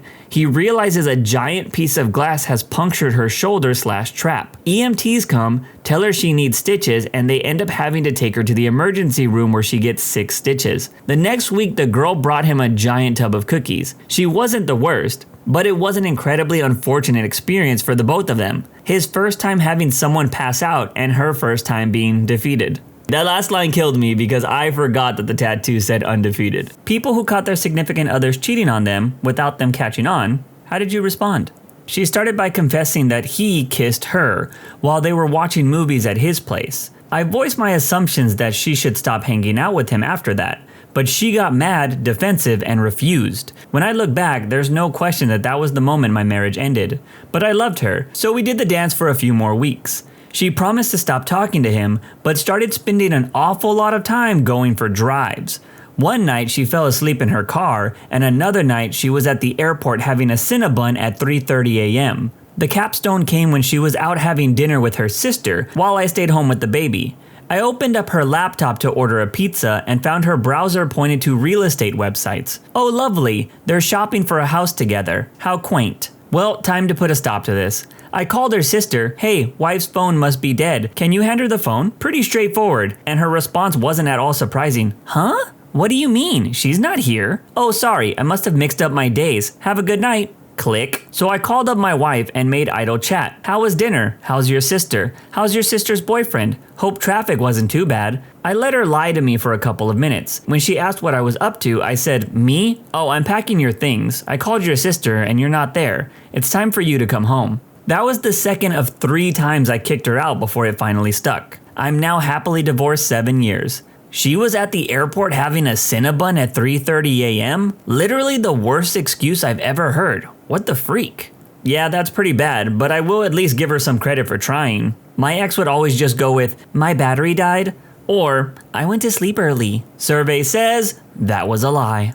This was my first marriage. Caught him by an obvious breadcrumb trail of late nights, plus long cell phone conversations seen on the bill. I responded by telling him I knew that I didn't want to hear any BS excuses and he was to end it immediately in one last phone call to her or we were done. 8 years of marriage at that point. I gave him 6 months and he still hadn't put her away, so I hit the lawyer and gymmed up. Honestly, I was a little relieved to have an excuse to leave him. Our daughter says he still talks about how much he regrets losing me. He's been remarried 5 years. What a jerk. Ouch. That's terrible that he is using your daughter like that. Divorce sucks for children.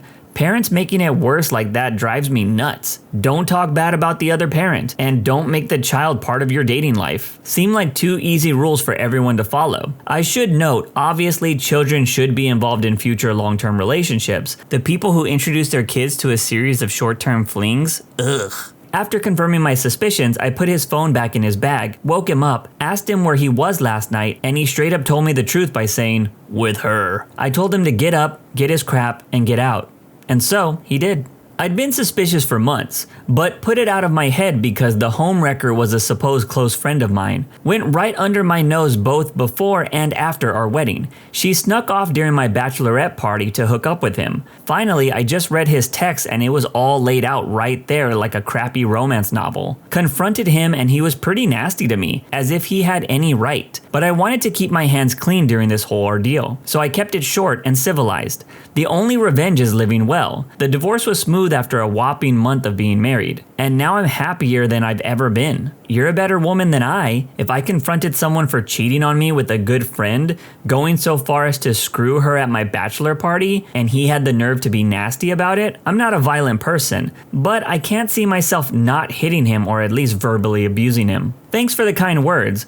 I know I had every right to be furious, but in the immediate aftermath, I took civility almost to a fault. I was so floored by the whole situation, not to mention what most people would think about such a quick divorce, that I wanted to be sure there would be absolutely nothing that came back to me and made me look bad. The anger I did feel at first was directed at her, because it's so much easier to blame the mistress, you know? I may have clawed her eyes out had I seen her after I found out, but after all was said and done, I went through the sadness and anger, and within a couple of months there were so many doors opening in my life that I couldn't help but be glad things turned out the way they did. And now it's been over a year, and I look back and I'm glad I didn't pee in his floor vents or anything, because honestly, he simply doesn't matter anymore. I hate to say it, but I do usually take the high road in a lot of situations, but I will say, sometimes that low road does seem fun in the moment.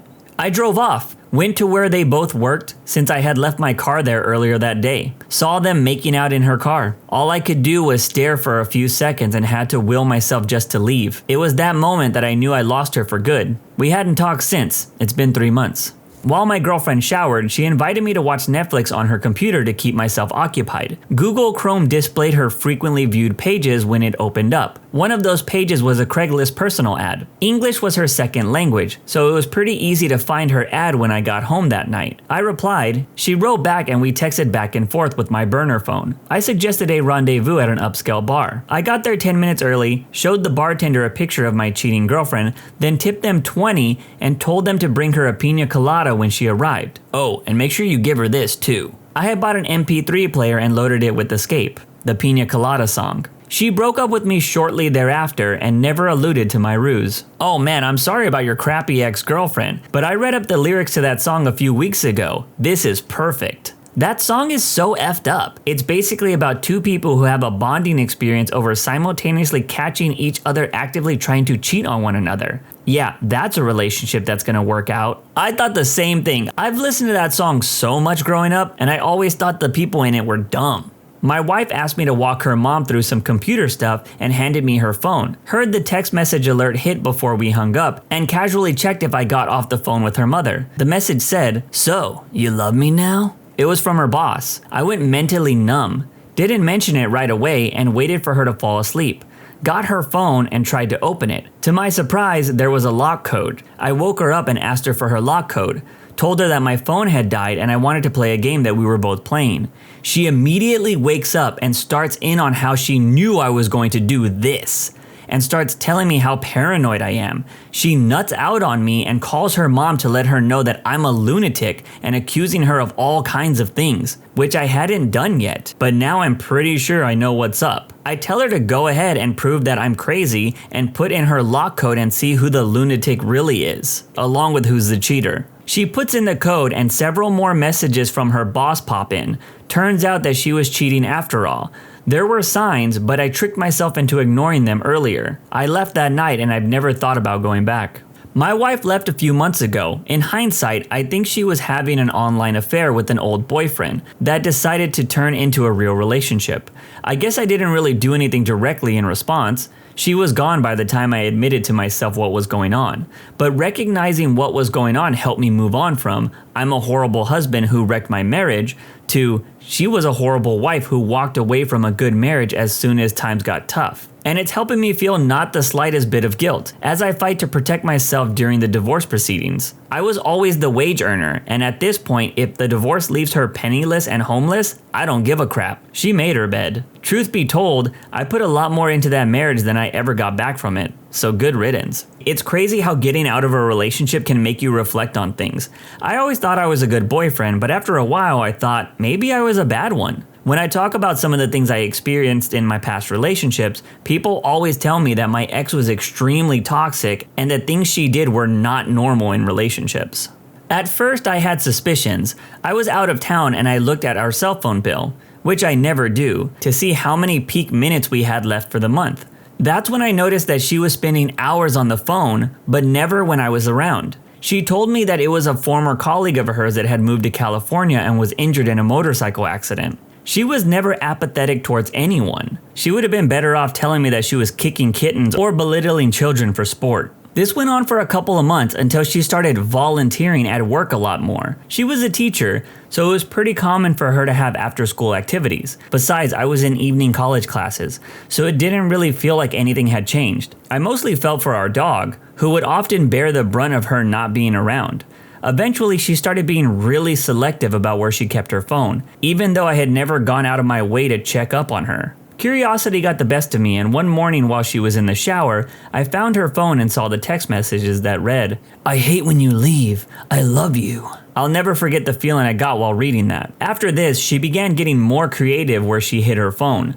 My personal favorite was under the seat of her car. Even knowing all this, I confronted her pretty much daily and was met with absolute silence. That was far more hurtful than knowing that she had cheated. The day after Christmas, she decided to drive out of state to visit her family, with the guy she was seeing, I later learned. She updated me on her travels about halfway through the drive. I called her to warn her that there was a major storm where she was driving, and to be careful. She didn't respond, and I didn't hear back from her for almost 3 days. That was brutal. I had honestly come to terms with the fact that I would be receiving a call that she had been in an accident. I had even called her family to ask if they had heard from her. She finally showed back up at home on New Year's Eve. By this point, there was nothing to salvage of our 10 years together. She kept telling me that she'd file for divorce to end the misery, but I think she actually thrived on the misery she and I felt. She yearned for me to react to her actions. She became more egregious about flaunting being with the guy, even going with him to places she knew my friends would be at. As my grandma always said, it's time to crap or get off the pot, so I filed for divorce and moved on. I made it a goal not to fight over division of assets or belongings, which irked her even more.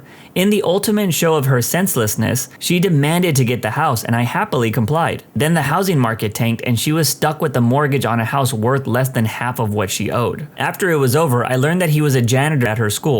She got pregnant before my side of the bed was even cooled off, and he had cheated on his wife to be with my ex. I got my revenge by living well after it all ended. I graduated from college, then law school, met and married an amazing woman, and we have a son now. It was painful at the time, but in hindsight, she did me the biggest favor in the world.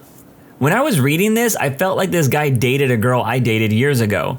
My ex also thrived on making me feel miserable. She would do the same thing of saying she was gonna do something and then not respond for the whole night or the next day. She flat out told me to my face that she liked making me upset for fun. I finally came to the realization that she was a horrible person when my grandfather passed away, and she was just so cold and had no empathy about the situation. After a year or more of suspicion and shady behavior, his ruse was blown when a friend of mine also knew the other woman. She was hearing both sides and deduced that we were talking to the same dude. Arranged for both of us to meet at her house. Explained our stories and figured out he was playing both of us. I ended up calling him and telling him I was standing there in the same room with X, Y, and Z. He hung up on me. It's been done ever since and caused a lot of heartache for the both of us. It took me a while to heal from that. I got home from work early, spouse in bed with 2 large women, our son sleeping close by. Locked eyes, saw the oh crap look, picked up my son and his bag, grabbed all the clothes on the floor, and went to my mom's. I have no idea what they wore home, but nothing of mine was going to cover that tonnage. It's probably not the same scenario you were looking for, but my ex-girlfriend accidentally confessed to cheating me 3 years after she dumped me.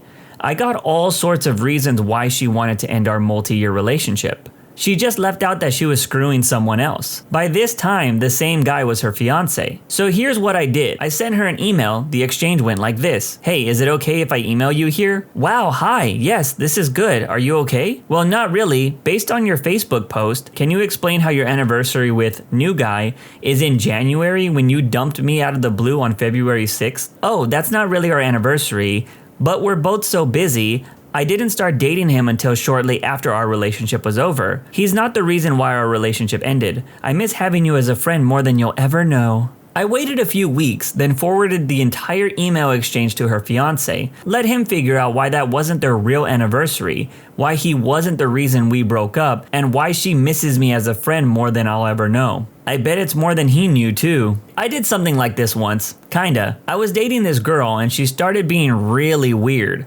I rushed into dating her after a long-term relationship, so I let a lot of things slide. I decided to message her friend to see if he knew what was going on with her. I told her this the next time we hung out and she freaked. Turns out, after we broke up, she revealed that she was hiding 2 kids from me.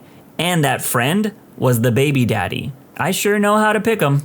Late to the party, but I really want to share this. So my BF and I had been together for about 2 years. Great relationship, no problems. This was my first real relationship, so I was in heaven. I was at college out of town for about 2 months when I went home to visit. I was planning on going to my BF's house that evening. A friend offered to give me a ride there.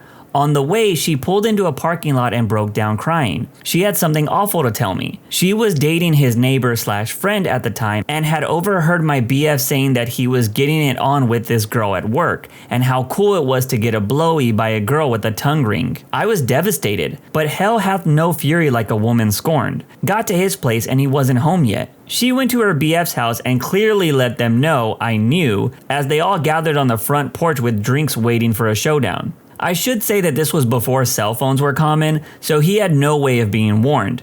He gets home, he runs to me and swings me around all lovey-dovey, very romantic style. I fern happiness. We sit on the porch a few minutes and I begin to give signs that I was ready to show him some affection. We head to the bedroom, things start heating up, I slowly undress him, taking my time, get on my knees, grab his little buddy, look up with my bedroom eyes and whisper in a devilish voice, "Should I get a tongue ring since that's what you really like?" The look of pure fear will forever be etched into my brain. I wish I could say I did something awesome as he was still in my hand at the time, but in reality it was just a massive explosive verbal fight after that.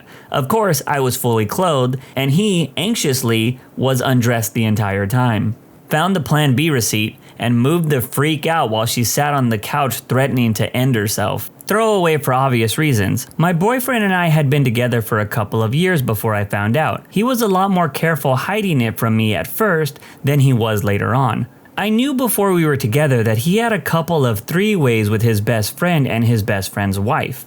What I didn't know was that after it got awkward, he and the wife had got together while his best friend was at work, and while I was at work when me and my boyfriend were still dating. I eventually found out one night while he was sleeping beside me because he left his Facebook logged in on my computer, and I didn't even notice it until a message from her popped up. It was a response to a message that he had sent her telling her how much he was in love with her, and how he had brought a pair of her underwear in his suitcase on a vacation he had just returned from with his parents. She was wondering when they could meet up again. I was completely destroyed. I ran to the bathroom and threw up and shook for the rest of the night. I couldn't sleep. I'm shaking now as I type this, remembering and having tears in my eyes. I couldn't get over the betrayal. This is someone I plan to spend the rest of my life with.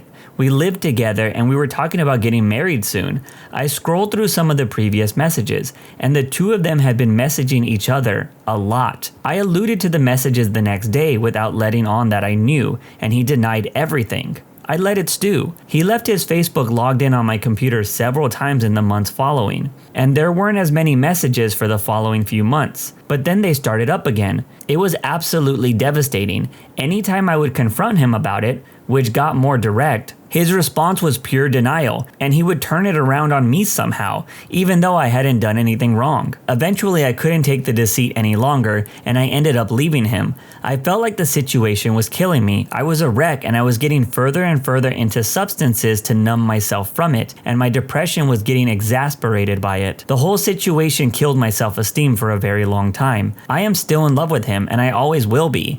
I know how stupid that sounds, but sometimes you really can't help who you fall in love with. He actually didn't see anyone after we broke up, until he died almost a year later. I constantly think about how I wish things would have gone differently, and long for a life we were trying to build together. Damn, I was not expecting the boyfriend to die in that story. But part of me thinks that maybe the reason why the OP still longs for them is because maybe they thought they could change or fix the person if they tried harder. In reality, some people just suck and you can't change them. Even though it hurts, it's best that you moved on. I didn't really catch her cheating, but all the signs were there. Before she graduated college, she was hired at a doctor's office as an assistant and would work late hours. I kind of expected this because I knew the medical professions consume a lot of time. I started to notice that she would spend more and more time at work, which started to get suspicious.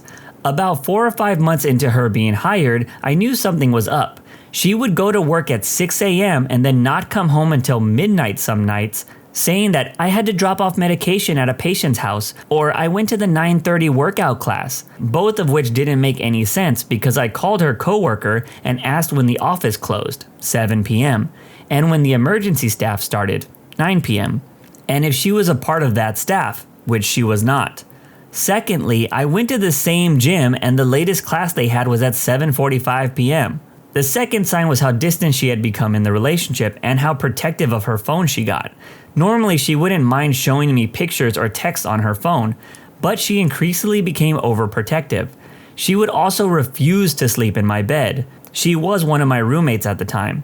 After we both graduated, I finally decided enough was enough and it was time to confront her. She denied it, of course, but at this point in the relationship, I didn't feel a connection with her anymore and our love was dead. The night before I broke up with her, my roommates, including her, and some of her friends, some of the dudes, all went out for drinks. Everyone got completely wasted and we were all a big mess. What I remember from that night is wondering where my ex-GF went and where one of her guy friends went. Well, as it turns out, she was feeling sick and had to leave the bar. Thankfully, her guy friend was there to take care of her. When everyone decided to leave, one of my more sober friends got everyone together, but couldn't find my ex-GF and said guy friend. We started a search party and eventually found them with her head in his lap. Now, I barely remember this, but my friend said she wasn't going to town on this guy, but resting her head on his lap. He could have been telling me the truth or just trying to avoid a fight from breaking out. Regardless, I broke up with her the next day. The head on the lap thing seems probable, but all the other things the OP lists were definitely grounds for the breakup in my opinion. Went home instead of work, gathered all the clothes I really liked, my consoles, and anything I could think of that wouldn't be missed. When she went to work that night, I grabbed all the things that would be missed, including myself, and left. What's a telltale sign that someone is a selfish person?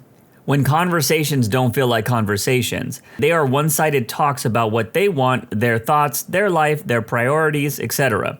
When you are able to actually slip in a word, your words are used as transitions in their dialogue. No matter how you format your words, they all just add to the plot of that person's story. What you say and what you do are pawns in their game to be manipulated in a way that belittles your experiences, your actions, your opinions, and your choices. Something I personally want to add to this is most selfish people can't have conversations. I've noticed this with the girl I used to fool around with. She would try to make conversation by making it about me with, "What are you doing? How was your day?" But no matter what I responded with, it always got a 1 to 2 word answer. "That's cool. Interesting." That way they give you the illusion that they care, when in reality, they just use you when they need you. They gladly take any favors you do for them, and when asked if you could reciprocate once, they get defensive or aggressive, and act like you're the selfish one for daring to expect something in return.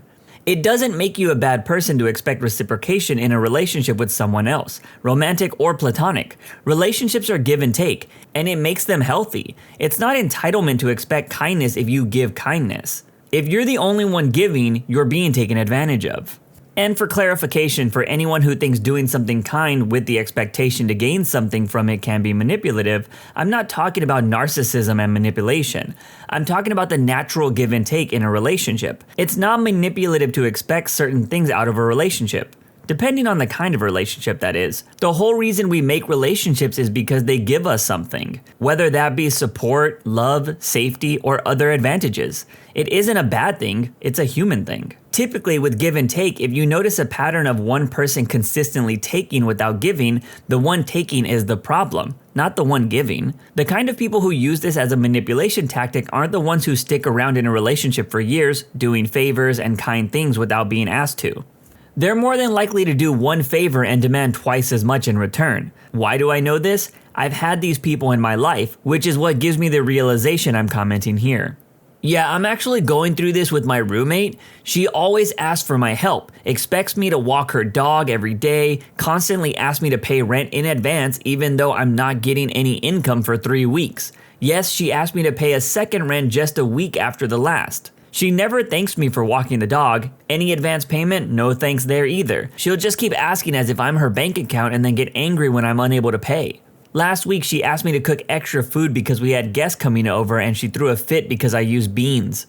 It's not that she or anyone else can't eat beans, it was just her dislike of the day. She had eaten those same beans and other dishes and liked it. I had put so much effort into cooking more food than normal and her behavior was worse than usual. I have completely stopped helping her or even speaking with her. That sounds like my ex-wife so much. Did plenty for her. Would do anything she wanted to do even if I wasn't thrilled about it. But when it came to something that I wanted, she never seemed to have time for it. I eventually got to the point where I wouldn't even try to mention anything I wanted or liked. I put plenty of thought into gifts for her, but if I ever got something, it had no thought put into it. Basically got to the point where I felt selfish for even wanting anything. Took me a while to accept that I wasn't the problem or the selfish one. Eventually, I realized through help from a therapist that it was straight mental abuse. Relationships take compromise. When anything that happens to them is the worst thing in the world, and whatever happens to you is not that bad and a waste of time to talk about or even deal with. I know your mom died a month ago, but my best friend of 3 years died too, so I don't see why you're so sad all the time. I think narcissism and selfishness go hand in hand, so there you go. A friend of mine was talking to a mutual ex-friend about how she was feeling crappy because it was coming up on the anniversary of her sister's murder. The ex-friend responded that she was also feeling crappy and needed support because her boyfriend, who had been visiting for the weekend, had gone home. We both cut her off after that. After my sister's husband passed, a friend said, "I know exactly how that feels. My husband is in the army and goes away for months. But said husband comes home, can email, video call, and most of all, is not dead." She's now an ex-friend to everyone. I'll admit, I've caught myself doing the I know how it feels thing with friends before, but it's usually because I've been through the same thing. However, I've never tried to pass off a death of someone being on the same level as missing a partner that went home. That's just dumb. They feel no remorse for how they've hurt others. They don't think that they're wrong in the slightest bit. They can't shoulder any bit of responsibility. Look, it's not my fault that you can't do anything right. Very well then, I'm sorry you don't understand my point of view. You can't forget the classic, "You just misunderstood what I said. I didn't mean it like that." My former neighbors were bad alcoholics. Every night is a Friday night and weekends are like the new year. The police were constantly getting called to their house. Their kids not only destroyed their property, but other people's as well. Their junk was always thrown all over multiple yards. Their landlord ended up evicting them. My neighbor was pissed and fought hard in court to stay because they paid their rent via assistance. It was everyone else's fault but theirs. It was the landlord's fault for being biased against them. It was the neighbor's fault for complaining about their kids. It was their parents' fault for not helping more. Everyone was to blame, but not them. All I can say is it's been peaceful since they've been gone. They don't remember the times people have helped them, but remember clearly all the times that they helped others. It's easier to remember when you can count the number of times on your fingers. They bring nothing to the potluck, but are the first in line. Dude, screw these people the most. If you don't bring anything to the potluck, you better at least be cleaning up after the party. They respond how worse their situation is when you're sharing problems with them. They don't try to help or listen, they just draw attention to their side.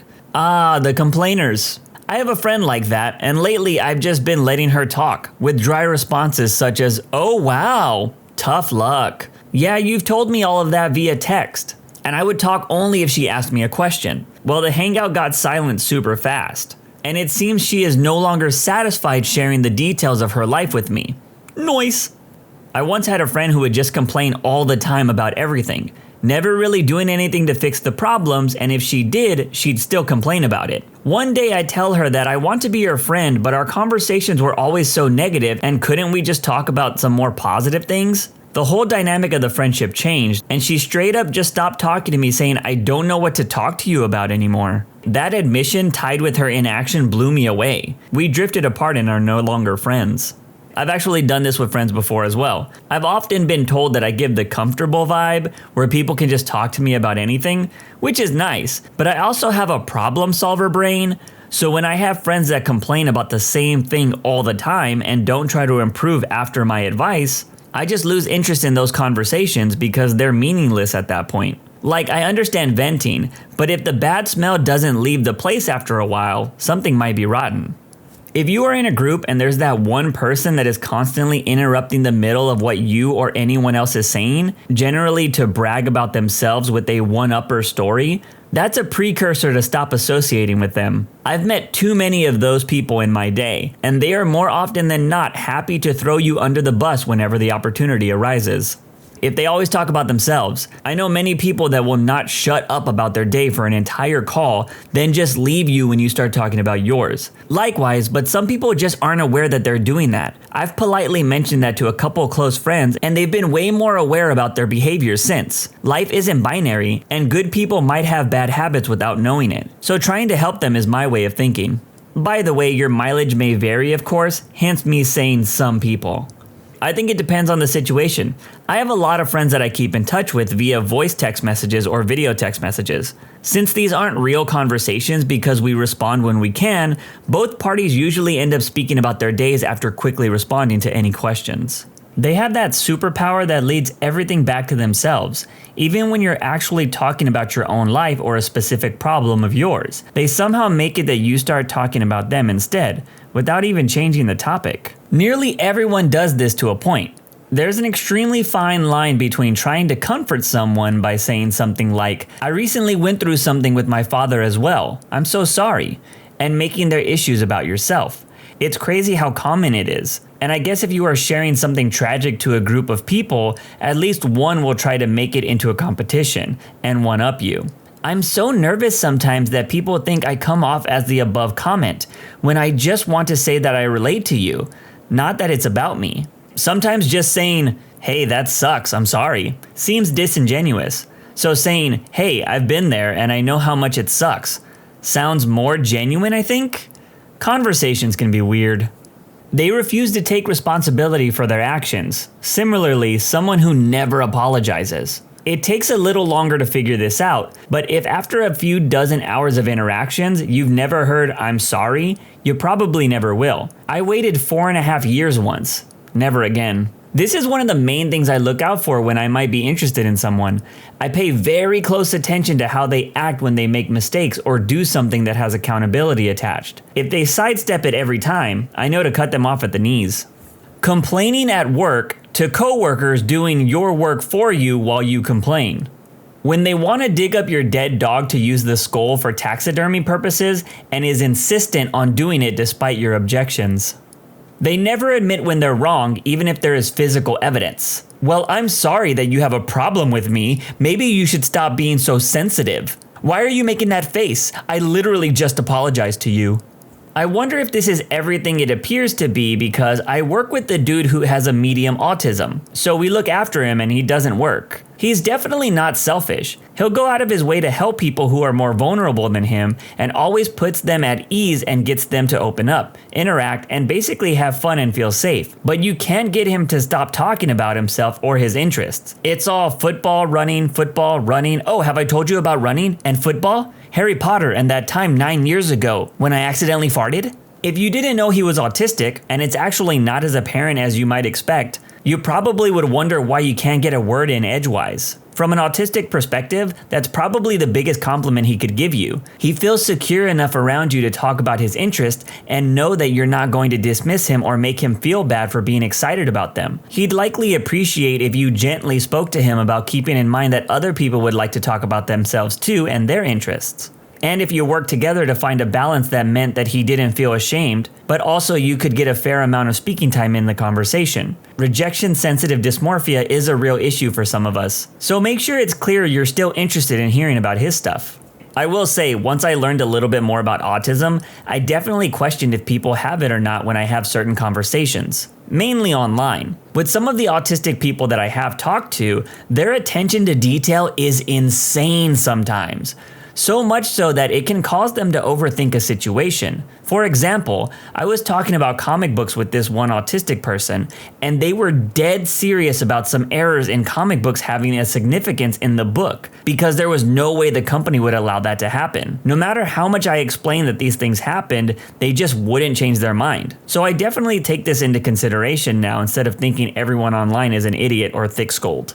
They're surprised and disgruntled when you accept what they offered. Example, I used to be friends with someone who loved to offer stuff. I have some cute maternity clothes that would fit you. I can lend them to you if you want. I can help you rearrange your classroom. I'll come in early tomorrow. I made such a great apple pie. I can bring you a piece. These aren't things that anyone solicited. She offered them up, yet 100% expected that everyone will politely decline her offers. I'm a yes person. Anything you offer to me, I will happily accept. The look on her face when I would respond, "That would be great, thanks," was always priceless. She would never follow through with any of it, but she never stopped offering stuff, and I never stopped accepting. It was kind of hilarious. When they always play the victim card, 99% of the time, they only place themselves in the victim seat by ignoring all the efforts or costs of other people that they've had to endure and only focus on what they've had to go through themselves. I know this all too well, and when you call them out on it, you usually get hit with, "What do you mean? Where is this coming from?" Or my personal favorite, "This is all too much for me right now." Cliche answer, but I found the returning the shopping cart test to be pretty accurate. It is such a small thing, but it does tell you if a person thinks small things like that matter. This is my favorite armchair measuring of a good person.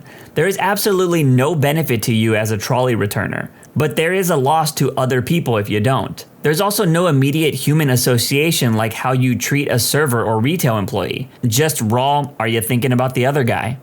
For me, it's people who listen to TikToks in public, especially in relatively silent places. There's a guy that hangs out at my favorite bar. Doesn't talk much and keeps to himself, but he sits for hours watching videos on his phone with the volume on. It's the most obnoxious thing ever. Bartender finally told him to turn the volume off or just stop watching. He was 100% oblivious to the fact that no one else in this place wanted to hear that crap. Why does it make a difference if it's a TikTok? Make it loud anything. When using your mobile on public transport, I think you should not even have key sounds. It's bad enough people don't deactivate those. Also, listening to a soccer match or whatever without bothering to use any headphones is just pure evil. I was so confused for a bit by that last comment when they said keys shouldn't have sounds. I was like, damn, you want people to silence their house keys? That's some insane entitlement right there, man. Then I realized they meant keyboard keys.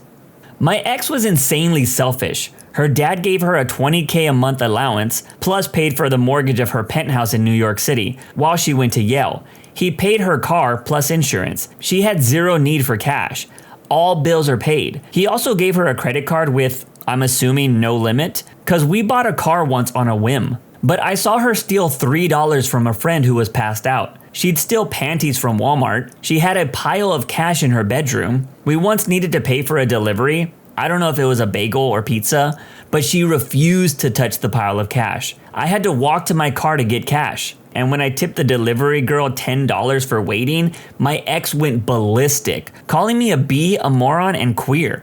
Cause why would you give that random porky bee $10 for $5 worth of food? We went to a celeb wedding. She found a way to take 4 gift baskets as opposed to the 2 we were supposed to get. Every guest got 1. She also stole a $500 gift card to Victoria's Secret from the wedding. She was wicked greedy.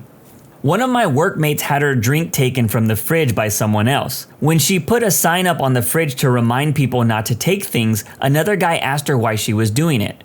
She explains that her drink was taken, and without skipping a beat, he said, "Oh yeah, that's because someone took mine." So not only admitted to doing it, but his justification was that someone did it to him. So yeah, I'd say that. This is what people call paying their dues. Other people treated me poorly, so I need to perpetuate that to somehow justify it being done to me. If you don't have the same hardship, then somehow it's not fair. This is embedded to so many aspects of our society and has got to be some form of evil. The paying your dues comment is so true. At my old job, all the lifers would be so mad that I wasn't busting my balls doing extra work that wasn't in my job description. I'm not getting paid to do that extra work, so until I am, get someone in a higher position to do it. They would claim, young people don't know how to work anymore. Look, Grandpa, I'm sorry that I just don't bend the knee and do whatever my employer tells me to do. If the higher ups can get bonuses each year, they can afford to pay me to do more work. Trauma dumping and then not reciprocating if someone else had a bad day or felt comfortable enough to open up to them. When they go out clubbing or something and bring their friends back home to continue the party at 2 a.m. However, he lives in a share house and his roommates have to go to work in the morning. Ever since I told him to break up the party and that isn't appropriate, especially since he didn't mention to anyone that he decided to have a 2 a.m. Wednesday night party, he complied, but ever since then he's been unpleasant and unfriendly with me. Jerk. The more they ask in a relationship, the more you're having to give. That is, I think of relationships like a bridge. Generally, you should build from both sides, and in crisis you make up the difference. But a friendship is primarily meeting each other in the middle. Selfish or self-centered people pretend to build a relationship, but ask you to build the relational bridge all the way toward them. Ultimately, they expect you to build the relationship entirely towards them, and you're left giving more than receiving. When they are unable to see beyond their own needs and feelings and aren't capable of recognizing that they're impacting the people around them in negative ways. Another sign of a selfish person is when they're driven by only self-interests and don't care about how their actions might affect others. People who have kids on purpose and then act like their kids owe them, well above and beyond basic kindness and human respect, for the rest of their lives. They throw other people under the bus so fast that you get whiplash if you stand too close. Whether to save themselves or to humiliate the competition. No self-accounting at all. I love these threads. I always use them as a way to measure whether I'm doing those things or not, and fix them if I am. Made it about yourself, haven't you? You got me good. I'll end this video with a quick selfish person I used to be friends with. This guy was a master manipulator. He would reel you in with his charm and nice guy persona. He straight up offered me a chance to go to a comic convention I had always dreamed of going to. I joined his friend group, and that's when I noticed the little things he wanted people to do. He would ask people, "Are you gonna be doing this? While there, can you get this for me?" Or, "Hey, can you do this and I'll meet you there?" All these things seemed harmless and everyone helped him out because he was a nice guy. But everything was done to serve his own needs. I ended up having a falling out with this guy and was basically kicked from the friend group. Turns out everyone was extremely confused on why I was kicked out. But I found out later that he was saying some of the most messed up crap about me to this group. And basically anyone that would listen. Luckily, one of the girls in the group called BS because she was always suspicious of this guy. Months later, he kicked out another guy in the group, and that's when the girl said, "You should reach out to OP and see what really happened." We ended up getting breakfast and we kinda just said everything that was going on. Turns out this dude was bad-mouthing everyone behind their backs and was using everyone to gain something. We had an older lady in our friend group, and he would use her to jump lines at cons because she had disability access to get into things. This dude was the ultimate scumbag, and the last time I checked, he was dating a girl who, oddly enough, enjoys waiting in lines and has a history of being manipulated. Doctors of Reddit, what's something you've had to tell a patient that you thought for sure was common knowledge?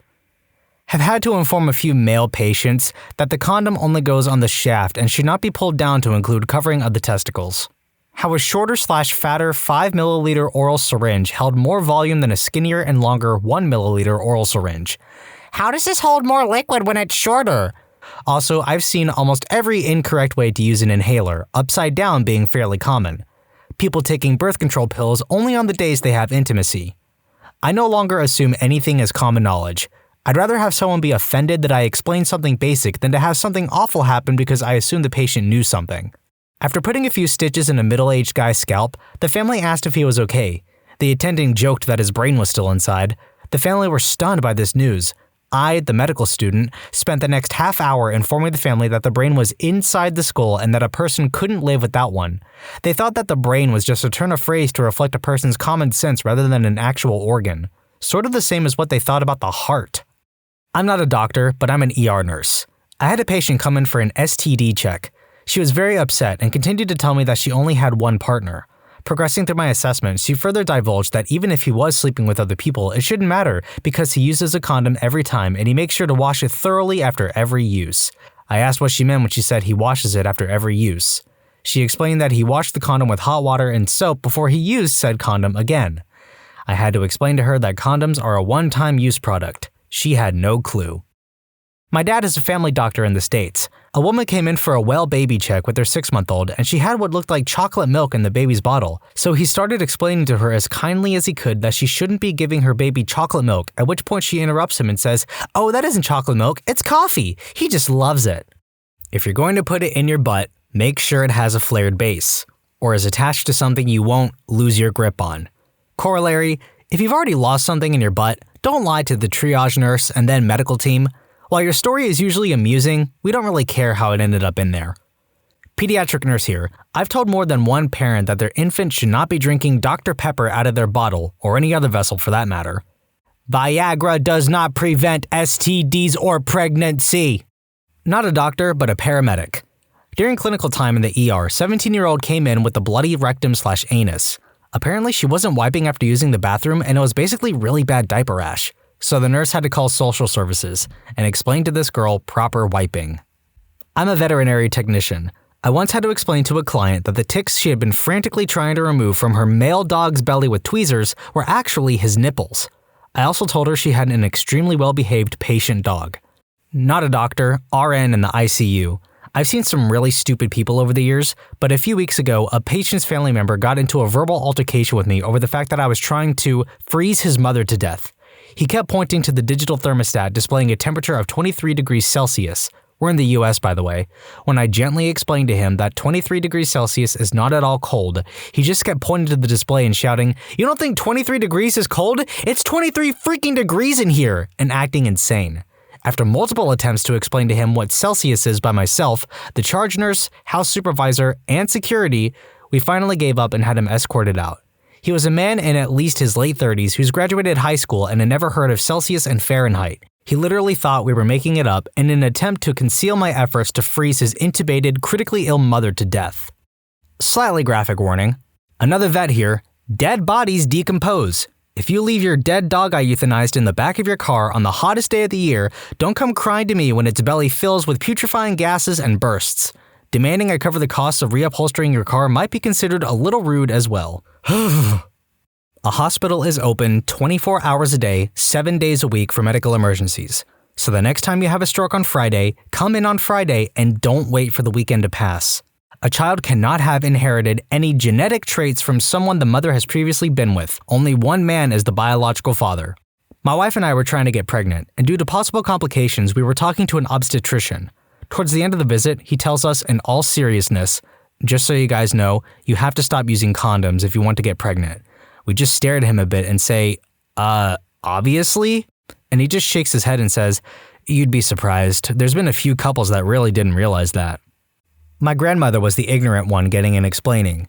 She was 18 and in labor with her first child. She was the kind of lady to wear pants in the late 40s. The nurse looked her up and down and told her to put on the labor clothes.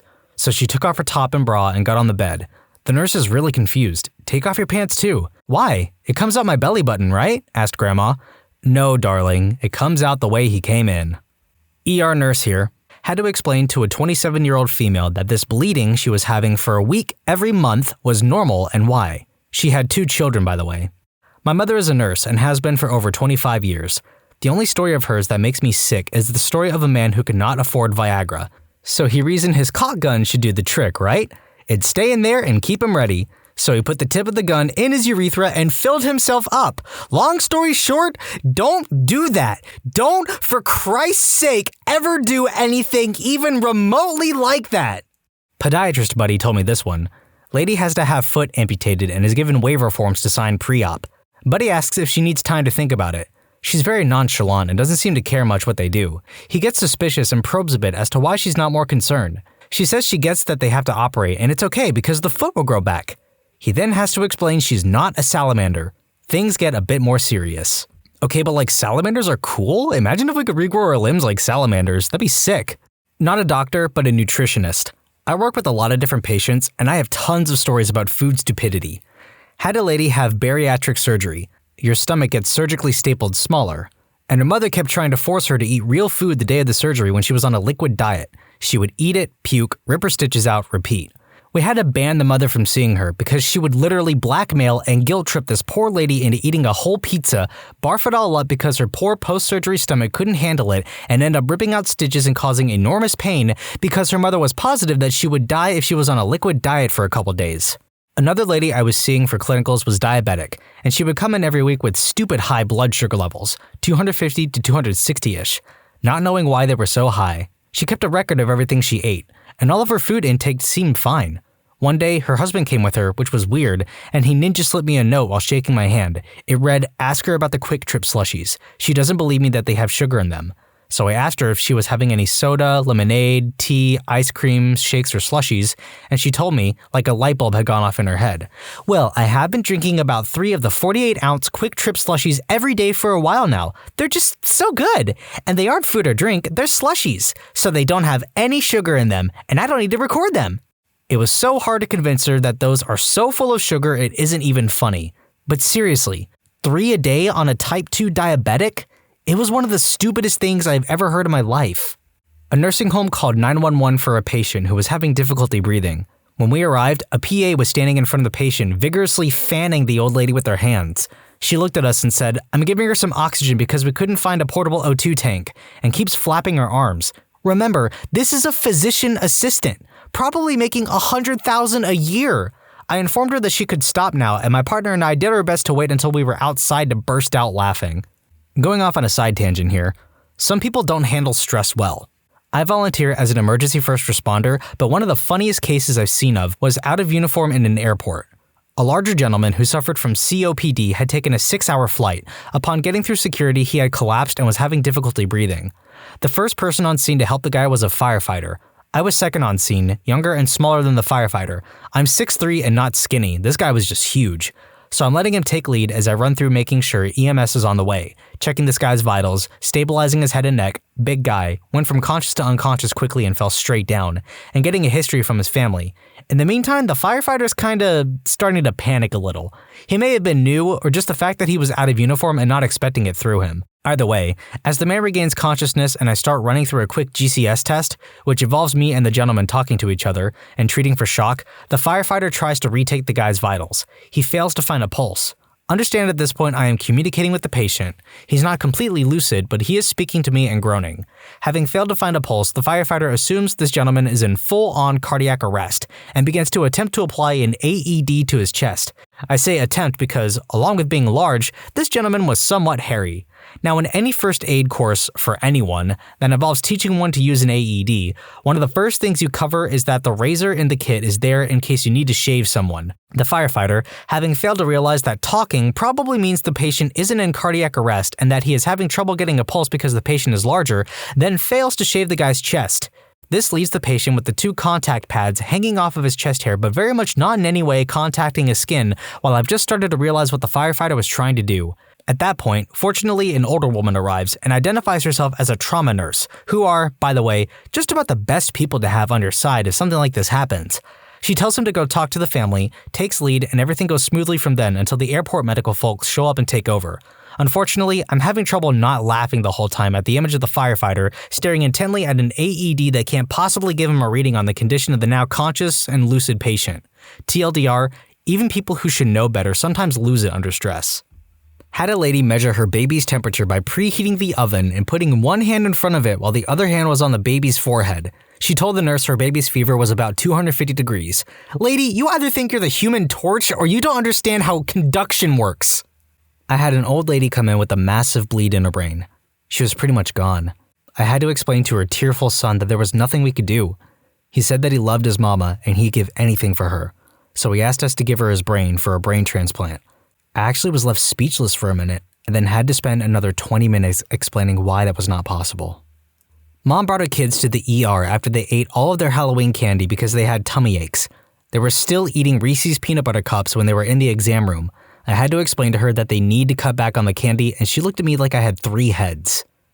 For almost a month, my friend had random pains. Bruises started showing up randomly. He looked ashen, and what we first thought was him being lazy was actually him not having any energy. Finally, his girlfriend got him to agree to go to the doctor, who sent him to the ER, where it took several doctors to figure out what was wrong, either because none of them had actually seen it in real life, or they didn't think someone could be that stupid.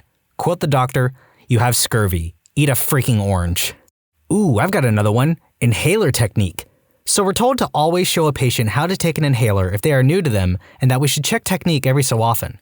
Yeah, you think. How hard can it be? Well, my senior once noticed that a patient was getting repeat prescriptions for an inhaler every week rather than every month. We brought her in to find out why. Oh, it just doesn't seem to work very well. I press it up to 50 times and it doesn't help. We were in shock over this. Salbutamol inhalers taken in excess, we're talking like 10 puffs taken in an asthma attack, can give you a thumping headache, a tremor, and a dry mouth. How is she taking 50 and not noticing? We asked to see the technique.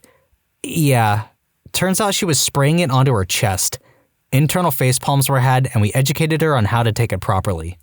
A PhD isn't that kind of doctor. Please don't show me that rash. During paramedic school, my teacher was a PA who told us a story of a lady that came into the clinic he was working at. She said she didn't feel well, nothing but general fatigue and not feeling right. He had the nurse do a standard set of vitals and a blood glucose. Her glucose was extremely high, so he goes in to talk to her. He asked, "Has anyone ever told you that you have diabetes?" She replied, "Yeah, a doctor said that I had that once and I took some medication for a couple weeks and felt better." He then had to explain to her that diabetes doesn't go away after some medication. I had the opposite happen to my wife. She was pregnant and had a thyroid nodule. We were concerned about how removal could affect the pregnancy due to changes in hormone levels and anesthetic during the surgery. We stated this concern quite clearly and in great detail. His response was that he will be operating on the neck and that it was nowhere near the baby. Thanks for answering a question we never had and ignoring ours. He was really pushing for surgery before delivery. We did not see him again. I work in a hospital lab. Quite a few years ago, there was a patient who was on our schedule for a semen analysis from one of our fertility doctors. The between the lines here is the patient was having some fertility problems. Patient presents us with a cup of urine. We explain that we need a semen sample, not a urine one. Confused why his first sample was rejected, he goes back to the private bathroom at the end of the hall. About half an hour later, he comes back with another urine sample, and that's when I literally had to have both a birds and bees talk with a man in his mid-30s and clue him in on the world of self-pleasure. This has actually happened twice now in my 8 years, and I found out about another guy when I was talking to my manager about it. The second time, I had a few thoughts. I could save these guys thousands of dollars by explaining how to have intimacy properly. Somehow, it never came up in the office that the wrong fluid is being used. I had to explain to a frantic mother that non-traumatic vaginal bleeding with abdominal cramps is normal in a 12-year-old. I tried to throw her a hint when I asked when the girl's last menstrual cycle was. She merely replied in hysterics, "She doesn't have menstrual cycles! She's only 12! I'll leave the diagnosis to your imagination. I'm a CNA at a nursing home. We got a new resident in and she had a huge bed sore near her tailbone region that had become infected and abscessed to the point that you probably could have fit a Coke can inside the opening. It had to be cleaned, packed, and have a wound pump attached to it every 12 hours. Turns out before she came to us, her family didn't think she needed any at-home help, so they would go over in the morning, get her up, bathe, dressed, put a Pop-Tart on the table for her, get her in her wheelchair, and go about their day. She was incontinent and would sit in the chair for 12 to 15 hours a day covered in her own urine and feces until they came back, wiped her off, and put her back in her bed for the night. Sitting all day in your own filth, it turns out, leads to bed sores. The day she was admitted to my facility, her family, my administrator, and everyone were all talking in a room. They had introduced us and let her know I'd be taking care of her at night from now on. She whispered to me that she needed to go to the bathroom, and I had to kick out my boss and her family because her son insisted that she can just hold it. She was never able to get over the raging infection in her wound, and it eventually killed her. It was one of those situations where I honestly wish I could have looked them in the face and told them, "You know you're the one that killed your mother, right? You killed her." Just as an update, yes, we tried to turn them in for elder abuse, but she was actually still sound of mind and realized what we were going to do. And so, she recanted her story and said she had never told us anything like that. She didn't want to see her son in jail for what he did to her, so she went to her death telling people things had just gotten out of hand and she was too weak. Paramedic here. Have informed numerous people that pouring Gatorade into the unresponsive diabetic's mouth is not a good idea. What you should do, call an ambulance. If they have a glucagon emergency kit, follow its instructions. Do not put anything in, on, near, or around their face. I've heard the powdered sugar and gums, etc., but if you expect an ambulance within 20 minutes, just lie them on their side and wait. Drink the Gatorade yourself. You deserved it. You just saved their freaking life. My mother who worked as a pediatric nurse. She had a mother whose child was putting on a startling amount of weight. This was bad since the patient's mother was obese and had diabetes, and they wanted to control weight gain for baby. So they went through the feeding schedule. Baby was due for a bottle during the checkup. The mother whips out a bottle during appointment. My mom is startled to see the milk is bright pink. She asks, why is the milk bright pink? The child's mother explains that her kid prefers the milk if it has strawberry quick mixed in and drinks more milk. The mom didn't get the connection between quick and weight gain. TLDR, don't feed your child the betas. It makes them fat from the start. IDOC here. Just today, I had to tell a patient that no, you should not attempt to continue wearing a contact lens that was dropped in the toilet. This is like a worse version of that eyeball licking trend from 2013, which actually turns out was a hoax. In a free medical clinic, I had to tell a mother that she should be brushing her 4-year-old's teeth. The daughter came because her throat hurt. After opening her mouth and using a tongue depressor to see her throat, the daughter squirmed like 4-year-olds are prone to do, and the tongue depressor hit her gums. Pus flowed everywhere, and the child wound up having to be put on penicillin before having every last tooth pulled due to severe infection. You should start brushing your infant's teeth as soon as they start teething, and do a gentle gum massage with the baby toothbrush before that. Use safe-to-swallow toothpaste before the child is 10. Let the child brush their own teeth as soon as they are able for practice, and then have an adult brush them at a 45-degree angle toward the gums in small circles. Children should be supervised brushing their teeth until they're at least 12 or longer if necessary. This occurred in Nicaragua, quite far from any major city, and wasn't reported because the mother did follow-up and kept the appointment for extractions. The thought of brushing her daughter's teeth simply never arose. Before modern toothbrushes were invented, people used bones, porcupine quills, sticks, and chew sticks. The ancient Romans had toothbrushes as well. Yes, you should brush your pet's teeth. Pet toothpaste only, no fluoride. No, I didn't murder the mother. She was provided with 6 months' worth of dental supplies for both of them and thoroughly educated on dental hygiene. Alright, now for the old switcheroo. My ex-mother-in-law was a pediatrician. However, her education was all from the 60s and 70s in Cold War Poland, and she hadn't practiced as a pediatrician for 30 years when our doctor was born. Like a lot of first-time parents, we read all of the books, and the vast consensus at the time was that the only thing babies need is mother's milk. So we set ourselves up for that, and the baby is thriving after a couple of weeks with our doctor telling us everything is fine. Mother-in-law comes to visit, and of course, we're doing everything wrong. We can't hold the baby right, we're being too attentive, we're not being attentive enough, she's too warm, she's too cold. I think you expect a certain amount of that, but then she starts insisting on giving the baby sugared black tea in a bottle. I'm not the smartest guy on the planet, but I'm smart enough to let the wife and her mom settle this between them. Lots of screaming back and forth. Showed her the literature from our doctor about nursing, all the references in the baby books, pulled down a couple of recent research articles, but the crazy old battle axe didn't give up. Finally, I caught her after we foolishly left her alone with the baby for a couple of minutes, trying to force her to take a bottle with tea in it. She yelled at my wife, "In a week, I will go back home and then you can do whatever you want with the baby." In a level voice, I told her, "That's what you don't seem to understand. We can do whatever we want with the baby right now." RN. Not an MD, but here's the story. Patient was a newly diagnosed diabetic who needed to be taught how to inject insulin. So the diabetes educator did the good old routine of taking an orange, drawing up insulin, then injecting it into the orange, then made the patient repeat it. Patient goes home, comes back in a week, and his blood sugar is out of control. They ask him if he's been taking his insulin, and he goes, "Of course." So they decide to ask him to demonstrate how he injects insulin. The patient goes, "Sure, I just need an orange." At this point, I started face-palming hard because I know where this one is heading. But of course, they got him an orange and a vial of insulin with the syringe. So the guy draws up the insulin correctly, takes the syringe, injects it into the orange, and then says, "And then I eat the orange." At this point, I had to walk out because I nearly lost myself right there. I once had a patient with a cancer diagnosis completely depressed about not being able to see their family anymore. I was confused because I had spoken with this individual's spouse and extended family who seemed supportive. There wasn't any indication of family problems. It turns out this individual thought genetic and family history had meant something similar to contagious, leading them to the conclusion that one should stay away from loved ones lest it be spread through the family. That was one clarification I was so happy to give. To those wondering how such a misunderstanding is possible, keep in mind that we ought not to judge. Not everyone has the benefit of a good education, nor is everyone part of a generation and culture that has always had medicine and science in their lives. Other times, language and jargon can be a barrier to understanding. I was not the physician that failed to communicate the issues effectively, but we were all glad that at least his problem could be easily dealt with. What's the worst damage you've caused? I myself may not have caused that much material damage, but a friend of mine told me the other day how one late night he drove a van into a parking garage in a hotel in Barcelona and got stuck under the roof. Upon reversing the car, all of the roof tiles on that level came down in a chain reaction. They buried all the cars that were parked on that level. Obviously, nobody could leave the next morning, which resulted in a lot of compensation claims for missed flights and business meetings, besides all the damage that was done to the garage and many cars. It took a bunch of lawyers and insurance companies 4 years to get it all sorted out. There was a house for sale in my neighborhood that was empty for about 3 months. During that period, a group of friends and I pushed a huge freaking boulder into the deep end of the swimming pool. To be clear, it was poised right on the edge, begging to be pushed. Fast forward after a few months, a friend not involved in the incident tells me that his dad just bought a new house. Only downside is the new house has a boulder in the pool.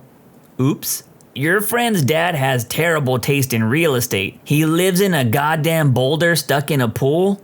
I erected a tower crane with the base that was improperly engineered. 2 months later, it fell, collapsing one building, damaging 2 others, killing 1 man, injuring the operator, and shutting down the job. I think the ballpark financial end was around $20 million in damages, and it's all undisclosed. I wasn't the reason that there was a failure, but that damage was ridiculous. Trip to Spain with my high school. Beer plus dishwashing soap plus giant fountain in the middle of a town equals chaos. They closed the 4 main roads the next day. They brought in a fire truck from a neighboring town just to clean up the bubbles. Local newspaper blamed it on American tourists. We were Canadian. It freaking blows me away that nobody has done this to the Grand Haven musical fountain yet, which is the size of a football field. On a side note, I did this to our hot tub back when I was a teen, and then blamed it on the neighbor kid. Freaking bubbles everywhere. Clear out to the driveway. Took about 5 times of draining the hot tub to get all the bubbles to stop. I live in GH, and I'm sure it would be absolutely crazy if done right. From what I've heard though is that they have guys up by the pumps when the show is going to keep an eye on things. I'd imagine it would be difficult to pull off successfully. Actually, it would be very possible. You are right. We do have someone on the hill and someone in the stadium. If someone were to dump soap in it, the show would still go on. It has only been canceled like 3 times in 48 years of operation. Plus, we would most likely not notice the soap until it was too late. The nozzles aerate the water too, so the bubbles would be out of control. It just blows me away that no pranksters have tried this. But I am glad at the same time because cleanup would be hell. I think I've done this in my sink when I wash dishes.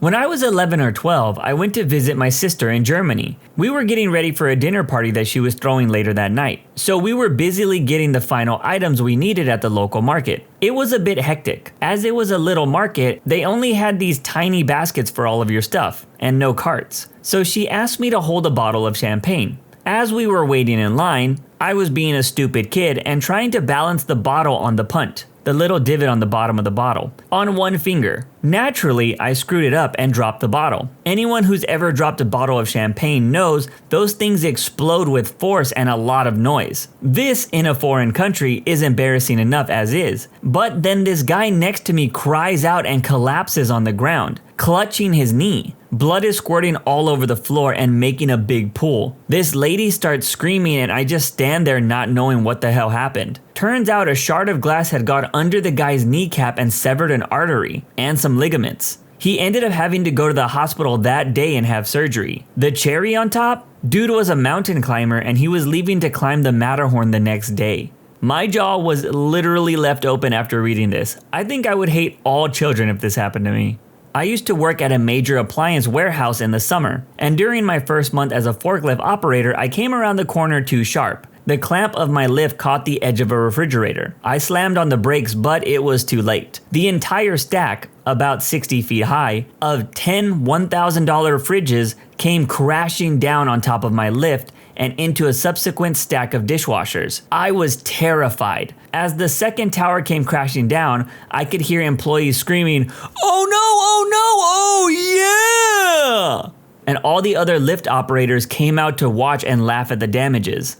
I proceeded to take the walk of shame to inform the damages manager. Rather than fire me, we all took hunting pictures of me holding up dead dishwashers. Estimated damage, $20,000. I've always thought you have to hit those shelves pretty hard to cause that much damage to knock them over. I used to work at a big warehouse store and these things are usually bolted to the ground. Also, one of our shelves even had a huge dent in it and it didn't fall over. Not sure how that was allowed to fly, just for safety reasons alone. My little brother and I saw someone make and use a Molotov cocktail in some action movie. We thought it would be the coolest thing ever and determined that we could do the same thing and be little action heroes.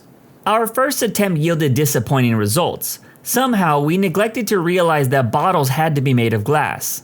Once that was sorted out, we tested our new creation on a big oak tree in the clearing about a mile into a forest behind our house. The bottle full of gasoline exploded just like we expected and burned that 100-foot-old oak tree down in less than an hour. We were amazed, but soon became terrified when the flaming limbs began falling off the tree and setting fire to the tall, dry summer grass nearby. The fire quickly spread to nearby trees, and we did the only thing we could think of to do: run like hell. That inferno burned for about the next 48 hours until the fire department could finally put it out. It destroyed about 40 acres of forest land, an abandoned house, a part of a horse farm, resulting in some freaked out horses and lots of charred fences. Naturally, we never came forward because we were cowardly little jerks. But we both went to volunteer for fire departments wherever we lived to atone for our stupidity and carelessness. In high school, we used to go out to my friend's farm and attempt totally awesome fire-based destruction every weekend. Our experiment with Molotovs began with my friend setting his jacket on fire by pouring fuel down the back while he was trying to throw one incorrectly. Being set on fire helps people learn. I can't say that I ever messed with fire when I was younger, outside of the occasional fireworks, but when I hear stories about people doing stuff like this, it just makes me wonder, where the hell were your parents? I accidentally blew up a 6,000-gallon tanker truck and demolished the workshop we were in. Damages amounted to about $120,000. Go on. I worked for a company in England that built and repaired tanker trucks. A 4-part compartment truck came in one day for the pipework to be replaced on the rear compartment. I had been told that the tanker was clean and vapor-free, safe to work on. I got under the rear of the truck to cut the bolt head off the bottom connecting flange with an acetylene torch. As I cut the last bolt, the flange gap opened up about an eighth, and a ring of flame came out. Before I had time to react, the rear compartment blew up, which blew out the division into the next compartment, and that exploded. All 4 compartments went off within milliseconds of each other, and the front of the tanker blew up and destroyed the truck unit. Luckily, the driver wasn't inside. The top of the tank opened up like petals of a flower, and the whole truck jumped in the air. The explosion took the roof off the top of the workshop and the supporting wall that the truck was parked next to. I was actually in the safest place, which was underneath, although I did have to change my undies. Turns out the tank hadn't been cleaned and had just came from dropping off a load. I needn't tell you that that was the last time we ever accepted a vehicle without a vapor-free certification. My father once sold a tanker truck that exploded during a pressure test, killed a guy, sent shrapnel flying into their brand new test building. He was livid, and he couldn't figure out how the tanker exploded at 10 bar. Turns out the guy who bought it decided that he could get the truck all the way to the test center so it could bring him a few extra bucks, and he used it to deliver gas in a nearby test center. He didn't empty it with water afterwards. Gas plus oxygen equals bang. My friend worked in a seaweed concentrate factory. One of their machines is a big centrifuge, and one day, while spinning really fast, it decided to disintegrate. The machine exploded into 100 fragments of steel, which flew off into random directions, punching holes in the warehouse walls, and one embedded itself in his locker as he was running away from the carnage. Some folks are just lucky. This was one of my biggest fears when I used to work at an old automotive factory job. We had a lot of dudes that didn't pay attention to their test stands, and at any moment, something could break off and cause serious damage. I experienced a couple of fires while I was there. Luckily, we caught them in time. When I was in the 6th grade, I caught a dried up tobacco field on fire. I had a knockoff of one of those Rambo knives, and for a few days I was high on the thought of being an action hero with nothing but my knife, and all the crap stuffed inside the handle. I was trying to show my sister how I could create fire with using just 2 sticks. When she wasn't looking, I snuck out a match and started a small fire, blew out the match and tossed it behind me. Of course, while we were staring at my small, deliberate fire, flames were rapidly spreading all around us. This was right off a busy highway, and suddenly there were folks all over the place swatting the fire with their floor mats. In the end, a huge chunk of the field was completely charred, and to this day, my entire family believes I was able to accomplish all of that by rubbing 2 sticks together. When my brother and I were 4 and 5 respectively, we were being little devils and refusing to go to bed when we were put there. My parents eventually gave up and just went to bed. They were exhausted as they had a dinner party that evening.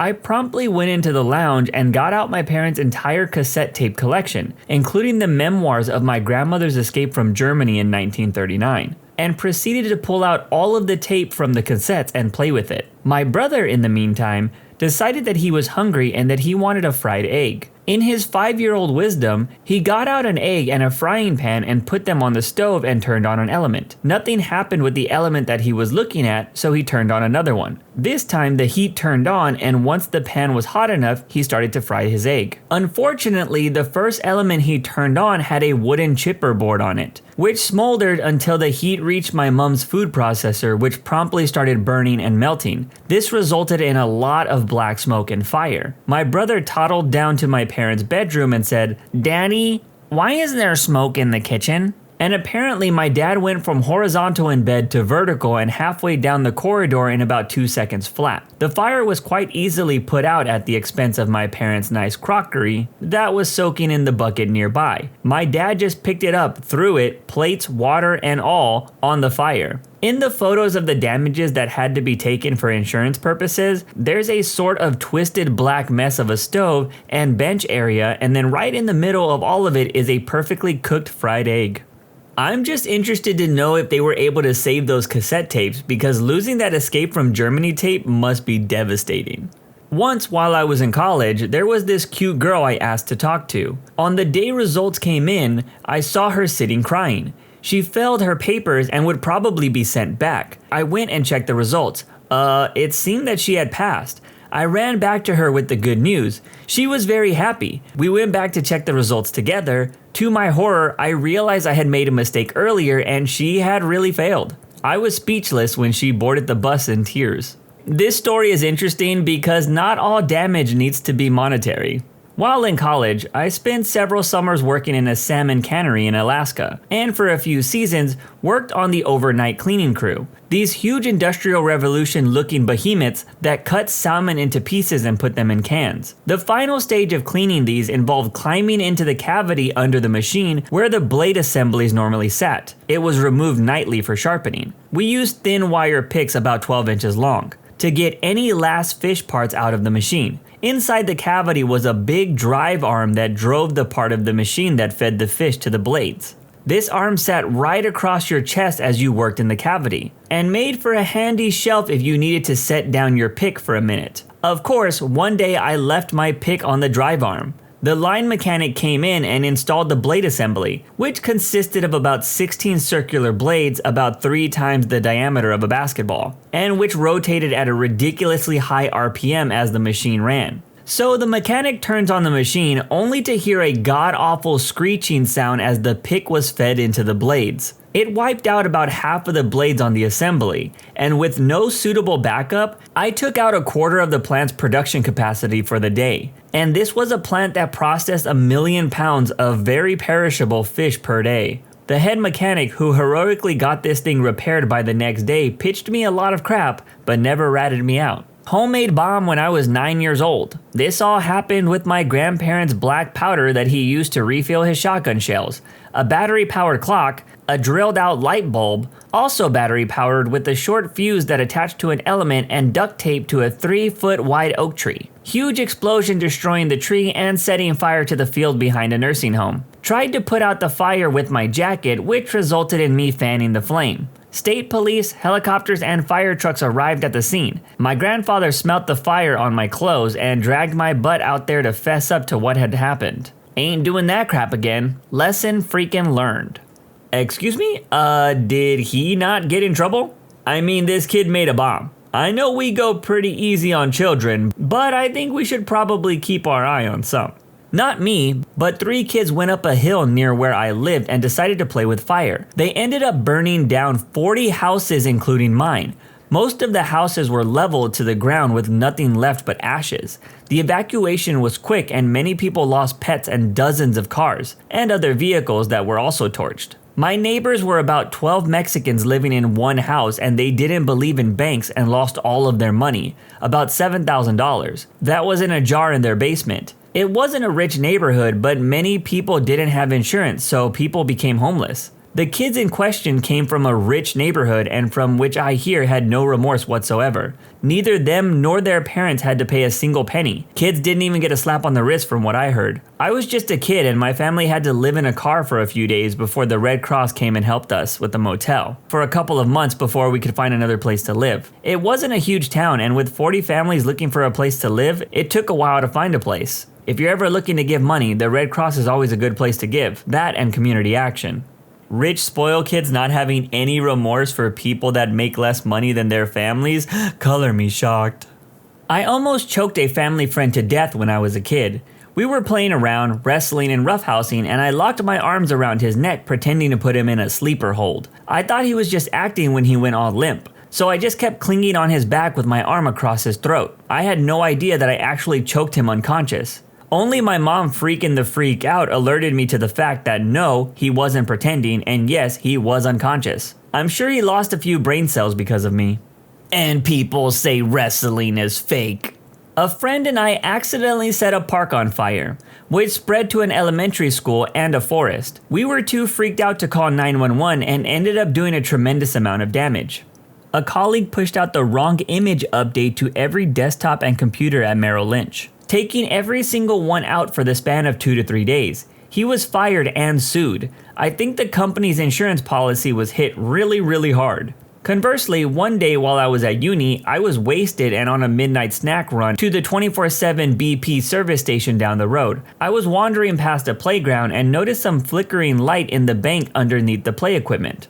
I ran over to take a look, and there were these lines of fire all throughout the park, like somebody had sprayed a kind of accelerant so that it covered a fair amount of it and then lit. I ran around and kicked the dirt all over the fire and put it out, preventing what could have been a tremendous amount of damage. In retrospect, I probably should have called the fire department afterwards in case there was something smoldering, but I was pretty wasted and paranoid. When I was a kid, I went to my cousin's house one weekend. We were playing outside when a neighborhood kid approached us, telling us that the trailer park in the adjacent property was being thrown away by the owners and that we could do whatever we wanted to. After realizing that it was locked, we proceeded to find whatever we could, hammers, crowbars, etc., to smash the locks and get inside. After multiple futile attempts to smash the locks, we started trying to find our way in by ripping giant holes in the door. We ended up screwing this trailer up pretty badly before my aunt came outside in a storming rage and stopped us. After being caught and questioned, the kid that convinced us to do it claimed that he was only doing what he was told and that he had no idea what was going on. It was his parents' trailer. This story unlocked a memory of mine. I was at a friend's house and we were trying to play soccer. Well, he was the goalie and I was trying to score. Well, turns out he wasn't a very good goalie because I probably kicked the best soccer kick of my life and it went directly into his back door, leaving a huge dent in one of the panels. I feared for my life after that, and it was safe to say that any dreams of becoming a soccer star were crushed that day. A friend of mine lived across the street from a courthouse. One night we went on the roof and started launching bananas at the courthouse with a water balloon launcher. They were all landing on the courthouse steps. Then, the most glorious shot I've ever seen. It started out as a normal shot, but it was at the halfway mark, the banana hit an updraft or something, but instead of going down, it went up. And when I say up, I mean up to the glass dome. High velocity bananas plus glass domes don't mix. The banana shattered a glass panel of the dome. All those years of shenanigans, that was the greatest. Back when I was a dumb kid living in Italy, a bunch of friends and I decided to play hide and go seek inside one of the empty villas in our parco. Since the front door was locked and there were bars on the windows, we decided to break a hole in the side of the wall. Once inside, we discovered that laborers who worked for the landlord kept their power tools in there. We went full crazy and completely destroyed everything in that house. One of us came up with the idea if we hit a big water tank outside with the pickaxe, it would explode. After being disappointed by cracking the tank in half with no explosion, we decided the only way we could cause an explosion was to pour gasoline all over the furnace. Before we had a chance to throw the sparkling stick at it, the SPs and carabinieri showed up to ruin our fun. That's it for this video. When you subscribe, make sure to hit the bell to turn on notifications. Put the playlist on in the background to finish listening to all the stories. Link at the top of the description. And if you like Am I the Genius, give Am I the Jerk a shot. It's linked in the description too. Either way, thanks a lot for watching and we'll see you guys next time.